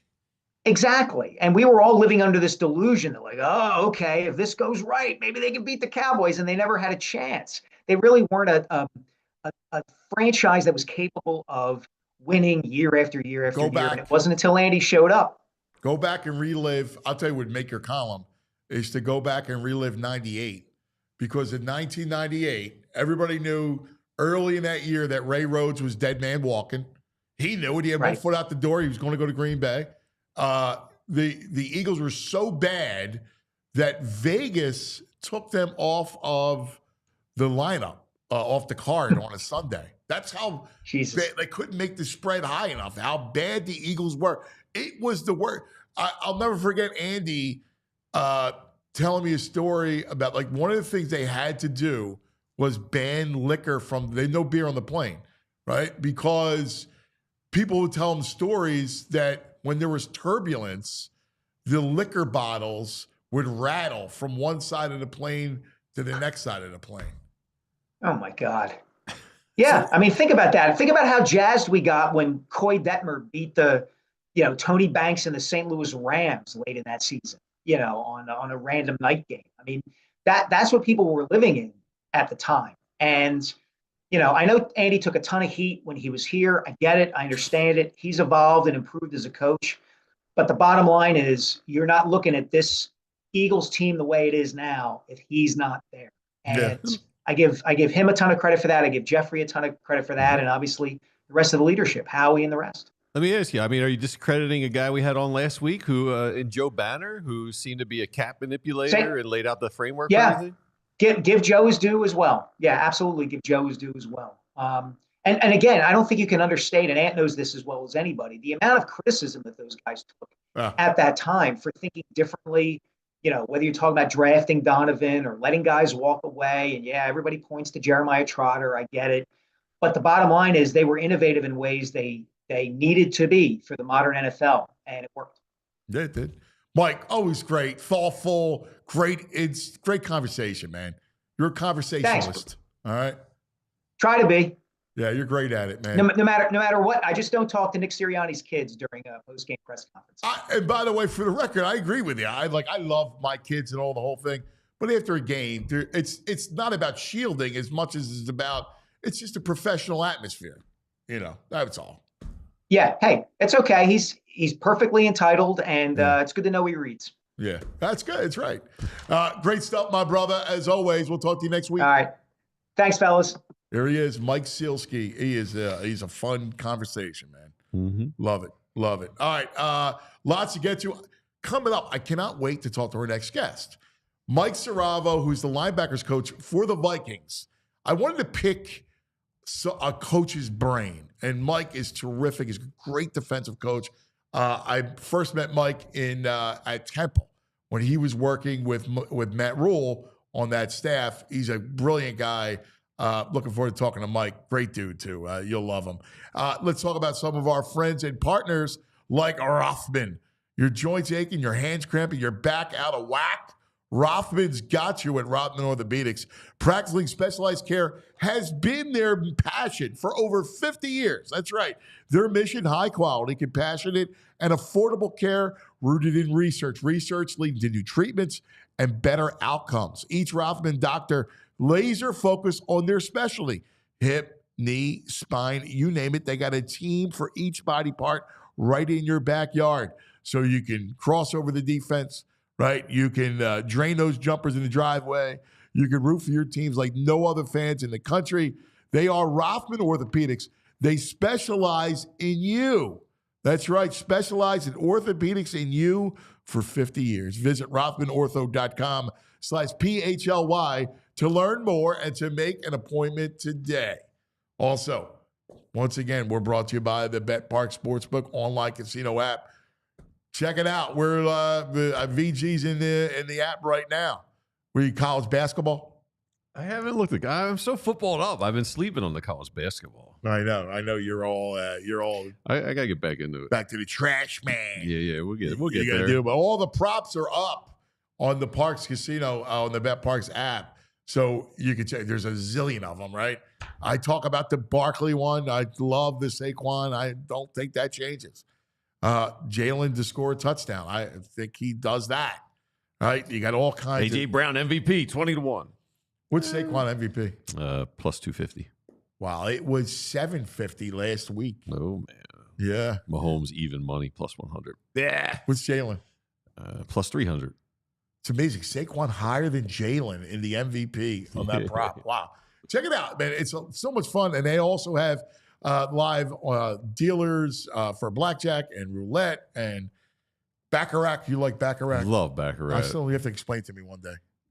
It's very simple. There's only one or two bets you can make. All right. It always sounds like James Bond to me. Yeah, right? It's very simple. Player or bank. That's it. Pick one. All right. And then, of course, all the slots you can have, Peaky Blinders, Squid Games, it's all there. Check it out. You got to be, Bet Park says all the details, like you get $1,000 casino bonus back if you're down the first 24 hours. So check all that stuff out. You got to be 21. You got to be in PA, New Jersey, Michigan, Maryland, Ohio. If you have a gambling problem, please call 1-800-GAMBLER. This portion of the program is brought to you by TrueMark Financial Credit Union. TrueMark.com/PHLY to discover the credit union difference today. Now, joining us, I was telling you about him. He is a great football mind. I'm fascinated by this matchup, and I want to get the great collection of football minds. So joining us from the Vikings, Coach Mike Siravo. Mike! Cuz, you got me there. I got you, buddy. All right, it works. I haven't been in the Zoom home office since COVID 2020, so I'm having flashbacks. You look great, buddy, man. You look fantastic. Oh, dude. Yeah, coming off of Wuhan 37, whatever I had last week, who knows? Yeah, you were down for the count a little bit. Yeah. Good to see you, man. You look great. You look like you a couple prosciutto short. You look like you lost some weight there. Yeah, how to do that, brother? How to light off the prosciuttos. I got you. I need to get on that program. I have to ask you what your trick was. How are the kids? Oh man, everybody's good. I just had a Pinehurst golf tournament with the oldest this past weekend. And the other two are doing great, soccer, and one's riding a horse. So I may have a GoFundMe page up here after this for the horse. You know how that goes. Yeah, you got a scratch golfer. What? Mike's Yeah, son he wasn't is this a great weekend, golfer. but Wow. Pinehurst got him a little bit. He was still in close, but he's he's a 2 or a 3. I can't believe these kids play the tips though. Like I go to Pinehurst with them and they're walking all the way back to the black tees, and he's 15 years old. I'm like, I'd shoot 130 if I didn't cheat, you know. So it's fun though. It's the best, as you know. We still got to connect about your youth sports stuff. I want to keep picking your brain about that, you know. Oh, it's the best. I love it. I found myself with 2 boys that play football, and the little one's baseball also, and basketball. I coach it. It's a barrel of fun. I love it. So we definitely got to do that. Let's get to this matchup, and I need to pick your brain and this Eagles team and how they run the ball with Saquon. I mean, just your overall thoughts on this offense. Yeah, what can happen when you have a team like this? First of all, you've got Coach Stoutland, right? You've got that offensive line. They're physical. They're so well coached. And in these locker rooms and meeting rooms, this confidence builds, and it just feeds from room to room. And it affects the defense. It affects the head coach and his decisions, the fourth downs. You can't, early on in my career, I learned if you can run the ball, you can do anything. And then when I got to the NFL, we won some games giving up 220 yards rushing. And as a linebacker coach, I was depressed. And I had a really good player say to me, what's your problem? And I said, dude, we gave up 220 rushing. We're not going to win games. He goes, the run can't beat you in this league. I disagree. When you can run the ball, it opens everything up. It opens up, obviously, the action pass, the play action, the boot. But these guys have RPOs. Your last guest was talking about the tight end in the flat. It's just a simple 2x2 formation, and it's a run, and the tight end leaks out to the flat, and you got to commit people to the run, and you got to cover the tight end, and then Hurts can run the ball. So this team, with the confidence they've built behind that O-line, the O-line believes in the back. So that's gonna, as a player, you're gonna do things. You're gonna block a little different when you're like, I got a home run hitter back there. As a running back, you're like, I got total trust in this line that they're going to move this guy and that cut's going to be there.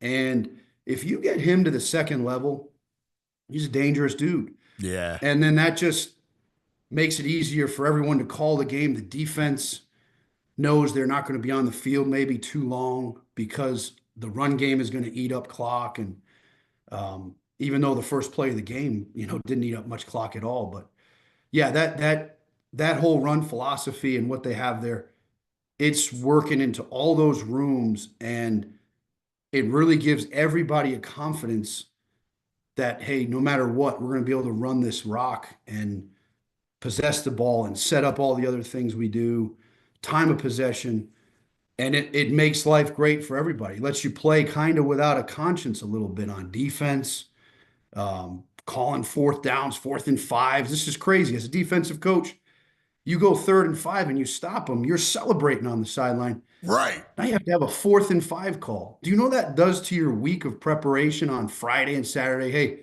we got to watch 4th down. What do you mean? Well, they go for it every time. Yes. It's a whole other animal that you're like, man, why? Why can't we just stop them on 3rd down and they punt or kick a field goal? Well, not with this run game. It's like playing Army when I was back at Temple. You had 4 downs every time. It didn't. Yes. It's funny. You and Matt were believers in that basic tenet of run the ball and defense. And it's amazing how cyclical, it's a truism of life, right? Of the cyclical nature of life. And I remember you guys, you guys believed in that. Like, look, we're going to run the ball, we're going to play defense, and that's going to be the ticket to keep us in games. And now it's a formula in the NFL to win it.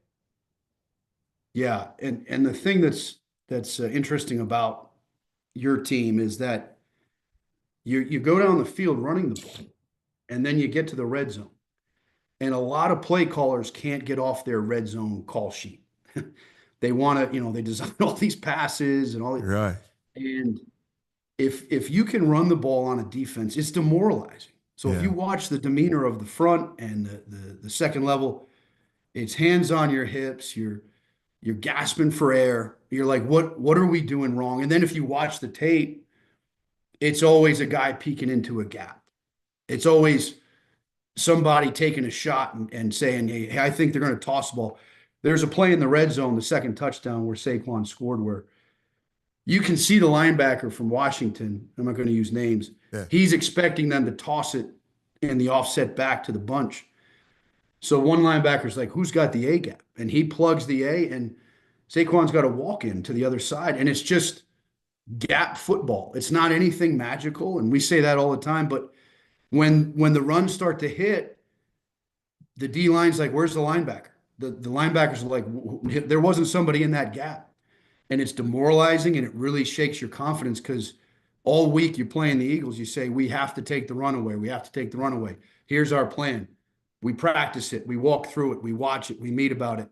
And you're kind of like, all right, well, we're going to take the run away. And then you get in the game, and it's like, oh, crap. First We're not taking the run away. Right? Yeah. Like the first play of the game, Washington did exactly what they wanted to do on offense, right?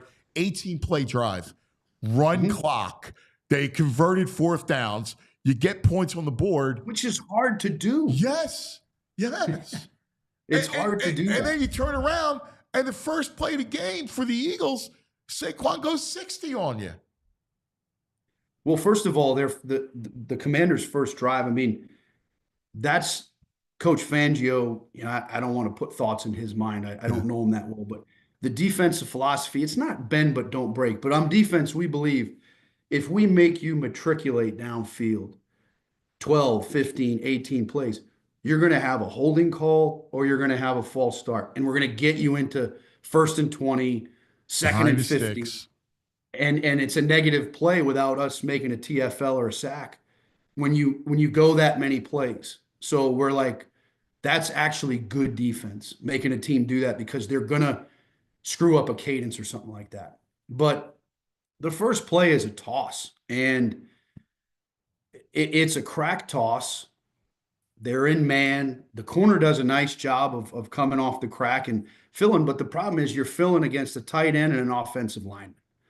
So that's a tough, you can't cut. The corner can't cut on the edge like he used to be able to. So he's got to go set the edge, and then your safety's coming to pinch the ball. And, you know, the linebacker got a little too nosy. Instead of going lateral, he got a little too nosy, got hung up in the wash.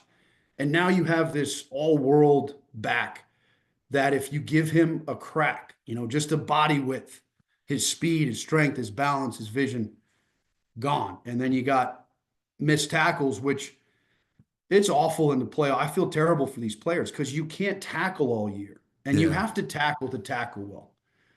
Because it's like boxers, like they spar before they box. You gotta get hit, you gotta hit people. There's only 14 padded practices throughout the year. You get to the playoffs and it's like, okay, go tackle Saquon now. Yeah. And you haven't tackled anybody. You know, you know, it's hard, but I mean, what an opening play just to be like, oh geez, this is really going down today. And Mike, how do you defend? The other aspect of the Eagles' offense that makes them so difficult is that if you stack the box, you go man on the outside, you got to deal with A.J. Brown. And A.J. Brown, you know, is just such a man beater that he'll kill you. And we saw it. Sure. You referenced the 4th and 5. Like Jalen checks to it, he sees man on the outside and goes, all right, well, I'm gonna throw it to A.J. down the field.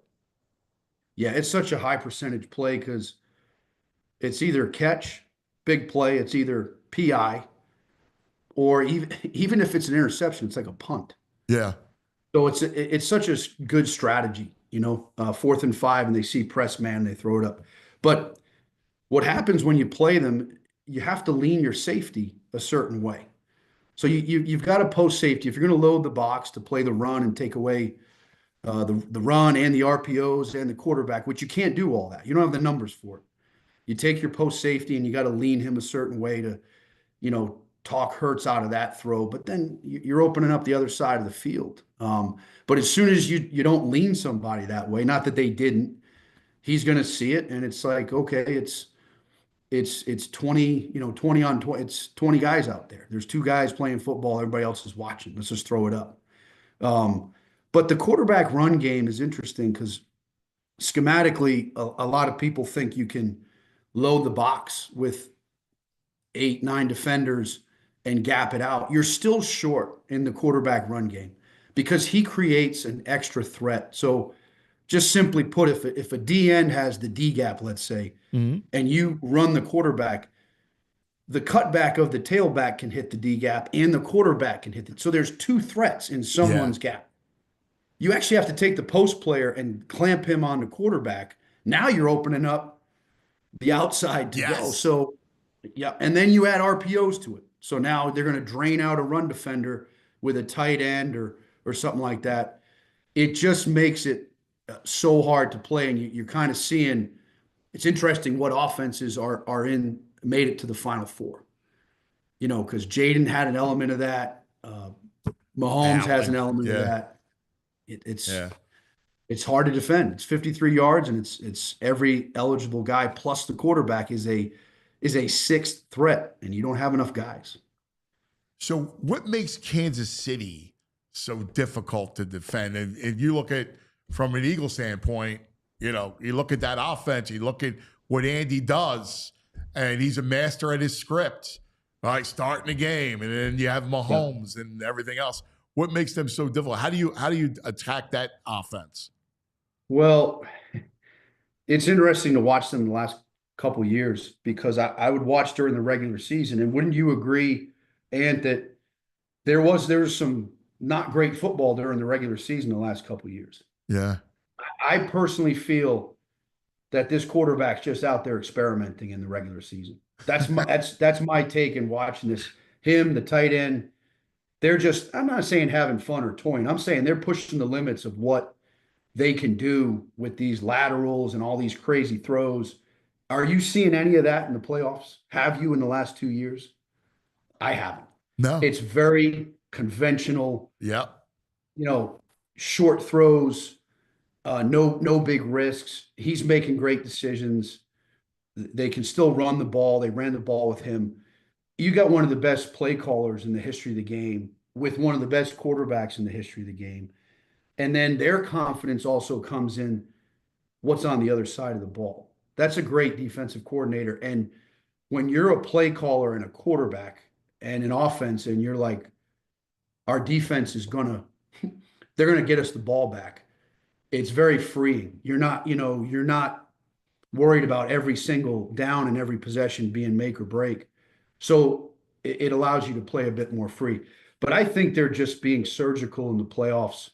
And if you're going to defend them, you got to rush, you got to have a spy. Now you got a guy out of coverage. You're either rushing 3 with a spy or you're rushing 4 and you have a spy. Now you're playing man on man with just one high safety. And they have a tight end who's a problem. He's savvy. He knows right away to identify zone man and the different structures and knows where to go. And those two have a chemistry where just based off where a defender is, he knows where the ball's going. And those are just too hard to defend, so that I think they're being very surgical. I think they're not, doing crazy stuff. I think they do that during the year. They know they're going to get to the playoffs, and then they're going to button it up and let Coach Reed call his plays and let this guy go to work at quarterback. And it's really interesting to watch the two, how different they are from the regular season to now. And it's, having spent a lot of time with Andy, he loves his toys, right? So he had Deshaun Jackson here, and then he had Tyreek, and now he's got Worthy, right? Like he wanted Worthy. That was one of his things. And so he fills in with Hopkins and Hollywood. But Worthy's his speed guy. He likes his run, right? He's got his tight end. The Worthy matchup, I think, is going to be interesting, and that's going to be something that fans will have to look at because of what he likes to do with him. Right. I mean, I would expect Coach to cloud that side. The Eagles' basic defense is quarter half in so many different disguises and simulations, and you can cloud that side so that you're getting hands on them and you're always protected over the top. But it opens up the other side of the field in quarters now. It's off quarters. Now they can press it, they can do all those things. But also it's split safety, so it's not a great run defense. And Patrick can run the ball. That running back gets cooking, he can run the ball. So it's hard to play split safety against these teams that can run the ball and run the quarterback, especially if one of your safeties is a half field defender in a quarter half scheme. But that's how you would take away. I mean, there's a couple ways you would take away Worthy is cloud him, jam him and put someone over the top. Similarly, play 2-man, which is just like cloud, or double him. You got to put a man on and then lean the safety, bracket him, and those are your options, unless you have a guy that you think can handle him because you've seen something on tape. And that's a long day for that corner. It's a long day. It's gonna be a fight. Like, to me, it's a great matchup. I can't, from the Eagles' perspective, Jalen Carter has emerged as and he doesn't come off the field. Like, he's such a beast in the middle of that line, and that'll be interesting to see because that A-gap pressure, what that does to quarterbacks, that's the worst kind of pressure for them. Well, the fact that they could rush 4 in the last game and their D tackles could just slip the center and beat the center in a quick pass rush move. You can't have the running back help the center. Yeah. There's no such thing as chipping the nose, So when you all drafted that guy, because we watch all these guys coming out, we get to go to their pro days. I was like, good Lord.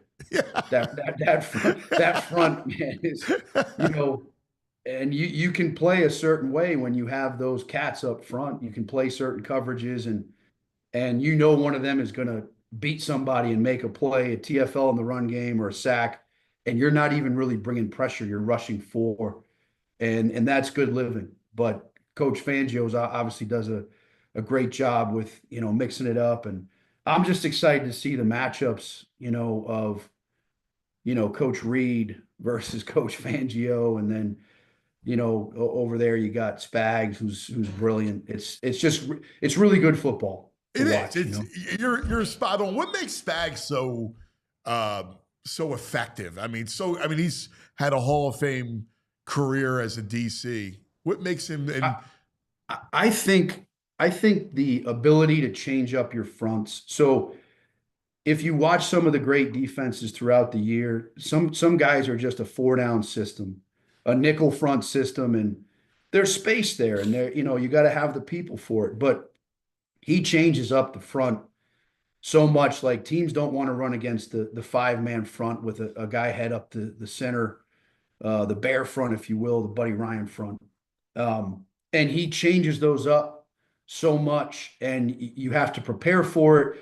You can move in and out of it. You can run simulated pressure out of it by looking like you're showing 4, bring a 5th, and then the disguises of the blitzes. I'm watching some of the tape, and it looks like there's a post player, and it ends up being a tricky version of cover 2. That's really hard on quarterbacks because the pass rush is happening so fast. They see middle field close pre-snap and post-snap, but then all of a sudden it's a version of Tampa 2. He's got all those tricks, and they're not really hard on the defense. It's just a couple guys rotating a different way. Everybody's kind of doing the same job, and you get a lot of bang for your buck with that. So, I think him just changing up the fronts, him being able to disguise the coverages. They obviously have one of the tougher things too is to align in man, and these guys will chase the motion, and then on the snap it's zone. Everybody does that, but they do it at a really high level as well. So a quarterback sitting there, he motions a tight end or receiver to get a man zone tell, and here comes the nickel running across the field, and the quarterback's like, okay, it's man. And then on the snap, all those guys are dropping to zone. He has all those tricks in his bag, and he knows when to take risk, and he knows, like, the corner blitz. I don't know if it was a design corner blitz at the end of the game. I think a lot of times people think oh, he blitzed the corner. If you give us a cut split on the edge and we're going to bring a safety or a linebacker, we're going to switch it out to the corner because it's just a better angle and it disguises better. Sure. So just having those tools, which I know coach has those tools to be able to switch it out to the corner and bring him, the O-line's not accounting for him. You know, you cut down the receiver split, you can send the corner, and now your safety's, you know, out in thirds or even your safety's a squat player and you're playing cover 2 over it just by making a simple switch call. So I think that's what happens a lot of times. It's not so much, hey, let's bring the corner blitz this time. It's more the offense gives you a split where you can hold your shell and your disguise and bring the corner. And that's what, and Spags loves to go zero. He loves to just, like, on a play like that, it's like, hey, we're going to go and we're going to dial it up and go ahead and make a play. And to Allen's credit, he makes a great throw. I kind of felt bad for Kincaid because he makes a great throw. I mean, he's got that kind of pressure in his face. That's great quarterback play. He was open early. The over route was open, right? Yeah. Kincaid was he ran the over out of the 3-by-1. I call it rat trap or the wasp play. Kansas City has the same play. They try to freeze the corner and they run over the top, and it was open, but the pressure was instant, so he couldn't make the throw. He bought himself some time, and the fact that he got the ball there, and that's such a hard catch. Yeah. You know, people are like, I hit him in the hands. Right. Go make that catch, pal. That's a really hard catch to make. Coming back to the ball with traffic, people in your face, and the ball's drifting back inside. But it was an awesome game to watch. You know, the fourth down is what it is. That, you know, it just, if you're going to go for it, you got to live with some of those things that come up with the spots and whatnot. Who knows? Yeah, it's these playoffs have been great. I know you guys will be back strong. You know, you guys had a great year. What's it like working with Flores? Like he's a great defensive mind. Oh man, it's we have such a great room. You know, Coach O'Connell sets up a great building for us, but we have a great room. It's like you look forward to coming to that little space you're in right there with your guys, right? Yeah. That's it every day. Yeah. You know? You go in there with the coaches, with Flo, and there can be some real heated, serious stuff on the table, but there's always going to be joy in what we do. You know, we kind of feed off of each other. He's great. He's a leader of men. He's a leader of coaches. Just going and working with him and him coming from where he came from up north there, the way they think about a game or the game within the game, the way coach has influenced him. I mean, just unbelievable takeaways for my career. Just because you work with people that are all brilliant in different ways, but just thinking about things differently. I think that's what he does. It's pretty special. Great player relationships. So it was an awesome year. You know, I wish you guys, I'm sure when you started this show up, all these organic little quirks came up in your process of building this show that have become part of the show. Right. That's what a season's like in the NFL. Like that's what the meeting rooms, the locker rooms, the airplane, it's all these organic little quirks that come up throughout the year, especially when you win. They're not superstitions. They're just, you let these players be who they are. They're big personalities, and it's just joy every day in the building. And to be able to do that, still be intense, still hold each other accountable. It's a great place to work, and Flo's a great coordinator to work for. And the grind. I mean, how much time do you guys spend? I mean, you know, when you're at the facility, this is what I don't think people understand is the amount of time. They've read about it, but the amount of time that you spend at the facility. I remember Spags telling me he didn't know there was something big happening in the country. And I was like, dude, you didn't know? Like, you know, I forget what happened, what it was, but he's like, I know exactly what you mean. You know, we live in a cave, and I tell my wife and everybody, you could put us in a little module on Mars and we could do our job. we just need water and food and a practice schedule. And live in this cave. We're on this cadence, this routine of, as soon as that game's over, no matter win, lose, or draw, there's another kickoff happening in 7 days, So, yeah, the hours are, what's different about the college game to the pro game. The weekends, the end of the week is a little bit better. Yeah. Because there's no recruiting.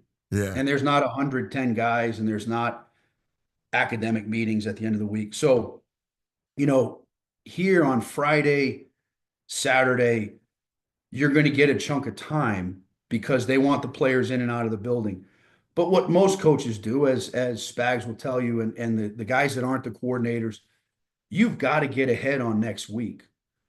So, we're going to play the Rams, and we got to start breaking down the possible 2 teams that we could play if we win. And you're expecting to win. And if you don't, that's when you're going to be up till 2 or 3 in the morning early in the week. And what happens, Ant, is you play this game and it's so much adrenaline for 4 hours. These guys, watching these guys and being a part of it. Nobody sleeps well Sunday night after a game. So that's a wash. You don't get sleep Sunday night. So you got to have your stuff done for the next week. All the things that, are the minutia of the job. You got to have all those things done so that come Tuesday, Wednesday, if you can get out of there and get 4 or 5 hours sleep, you can get it. You're not, leaving the building at 2 in the morning because you just started on the opponent. So there's time at the end of the week to manage. Now, if you've got kids in youth sports and you're driving all over 3 states, better have your iPad in the car. You better be doing some things. But the hours are from the beginning of the week till, Friday. I don't know if people know what we do. I love when relatives and friends come to games. If you ever talk to coach, don't ever ask a coach, what do you do in the off season? Is it a full-time job? I've had people ask me, do you sit in the stands for the game and do you travel with the team? I am never giving you tickets again if you bring somebody who asks me those questions. You have to initiate them into our world. I can't be sitting there answering questions over our charcuterie board about, do I travel with the team? It's insane. So I just walk out of those things. I just say, okay, hon, I'm leaving. I'll see you later. I got no time. But yeah, it's a great existence. It's a blessing. It's awesome to be a part of. What will you do for the Super Bowl? My wife will make buffalo chicken dip per the kids' request. We'll sit here. There's a place, Anicio, down the road that's got the closest thing to New Haven pizza crust that I can find south of New Jersey. We'll get some of that. We'll have some dip, and the kids will just watch it. I can't do the Super Bowl parties because I love this podcast, this show, but it ends up wherever I go, we become part of a walking podcast. I'm sitting there, and all these people are firing questions. I had a guy ask me this year. He said, "Hey, I'm a big Packers fan, and those coaches watch a lot of tape. Do you watch tape?" I just leave, Ant. I'm like, "All right, brother, I'll see you later. I'm out of here." And my wife knows, So yeah, we like to keep it close to the vest at home. The kids watch the game, and we'll do our little Super Bowl bingo with, I got a 15, 13, and 10. So we'll do that, and then I got to be to work the next day. So looking forward to it. That's awesome, brother. Listen, I love you. You are a great coach, and you guys will be back. And thanks for. Well, you make it easy to talk to you, Ant. Appreciate the way you run the show, and it's just very, it's great to talk to you. Great to see your face. Love hearing your voice anytime I can driving around. Thanks, my brother. You're the best, buddy. Eyes on forever, brother. Huh? That's it, brother. That's it. Thank you, Mikey. Appreciate it, brother. There he is, Mike Siravo, coach, linebackers coach of Vikings. Great dude. Gives you insight into the. I love the X and O stuff. It's my favorite thing. Yeah, I loved him until he took a shot at charcuterie boards. He was cool till that point. No need to take. No need to throw daggers at charcuterie board people. He likes it. Hey. He's a super side guy. Hey, nothing wrong with a little meat and cheese, a couple nuts on the side. I like that whole chess match. Yeah, it's fascinating to listen to it. You know, like this whole idea. Hey, guess what? What's that? they have just announced the jerseys for the Super Bowl. Oh, really? The teams, the colors, what they're going to look like with the patch, and here they are. Wow, look at that. So the Birds are going with the midnight. I like it. What's the matter? You got stone face. You know, I want what everyone wants. Kelly Green. Yeah, but they're not doing that. I know. So So I wasn't expecting that. Is it even possible for them to do that? I Don't don't they have to think like so. submit like all this like I don't stuff know. in order? I like that jersey, though. I like that Saquon. I like that 26. I'll tell you what, if they win, I'm buying that one with the patch. if they win, I'm buying that one. Oh, come on. You Don't can't just give me, buy it? Like, give are me- you a front runner? If they win? All right. Time for the Rite Aid back in the day moment. Who we got? Yeah, we got a good one. Here we go. We're going back. Back. We're going back, Yes, back. We're going back. We're going back in the day with Rite Aid. Dick Enberg's first Super Bowl. Wow. Eagle Raiders, 1981. Oh, dude, that's awesome. Here's a little footage of what the intro was like the beginning of it. That's fantastic. Maybe. Oh, come on, man. Don't tease me. There it is.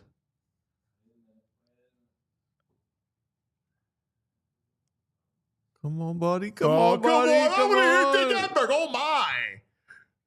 Come on. I want to hear it. Take me back to the Rite Aid back in the day moment. Oh, my God. Look how Look at these rudimentary it is. graphics. Feels like it's 1912. In honor of the 52 U.S. Patriots who have safely returned home today. The Superdome in New Orleans, Louisiana. It's 70 degrees outside, it's 70 degrees inside. The Superdome, the scene for Super Bowl 15, the championship of the National Football League. Well over 75,000 fans blessed with tickets to see today whether Oakland or Philadelphia will excel today as pro football champion.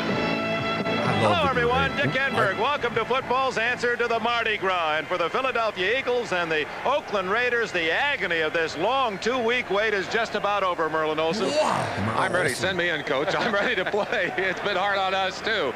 Not only is it tough for these players to wait for 2 weeks, Dick, but this is the toughest period in the NFL to play football in. There are so many distractions that keep you from thinking about football. We've analyzed the game inside and out from the bunions of Basically Tony touching. Franklin to the stickum that Settle Lester down, Hayes Merle. uses. Why don't we try to simplify it for fans right now? One example from each side. How does the Oakland Raiders, how do they win today? They have to do what got them into this game, what they do best, which is to go deep. They have to throw the ball deep. Plunkett needs extra time to do that. Defensively, the Eagles want to deny them the bomb, force them short, force them to be patient with the football. You are nervous. I'm nervous. I'm ready. Jim Plunkett was successful at that. Of his 18 touchdown passes, they averaged 27 yards a throw. The Raiders like to go deep. All right. Yeah, man. Oh, who are the Eagles? And I run the ball with Wilbur Montgomery. Oh, my God. How great is it that 44 years later, the Eagles return to the Superdome? I love it. That's What's awesome. also amazing is the Superdome is still relevant In this Yeah. day and 44 age, years later. Right, in this day and age Yes. of, stadiums that have run their course quickly. And it's had disasters, like collapse the top of it. Katrina, Yeah. I mean, Yeah, the whole that thing has seen a lot. That's wild. That's completely wild. All right. That's going to do it. Yeah. Did you hear your boy over there? What? Intern Joey? The loud yawn? Yeah, dude. I heard it. I was going to get you after the show. Dude, you can't yawn. I'm praying Mike didn't hear it. Do you think Mike heard that? I don't think so. I don't think the mic's picked it up. But this is the intern thing. Because remember, Carson, Brain's son, was like, Oh, he did the my stretch. God. He did the full arm stretch. Like, what are you doing? We are in the studio. We're live, Joey. It's only 2 hours. Come on. It's not that Like, long. I was about to throw the water bottle at him. It's not like a 6-hour movie. I was going to peg him with the water bottle. I heard that. I'm like, oh my God. I'm like praying Mike didn't hear that. The chat is calling violation. That is a still violation, Joey. Oh, my God. I'm going to put you in football tests. Got to send you to football school. All right, Mr. Skateboarder. All right, everybody, that's going to do it for us. Great job, Frage. We appreciate you guys. We love you guys. We'll be back. Can they play tomorrow? No. Enjoy this. Go We're out and waiting. have yourself We're a waiting. tonight. Go take that shower. We're waiting. Yeah. All right. All right. We love you guys. We'll see you in the morning. We all silly like the mayor.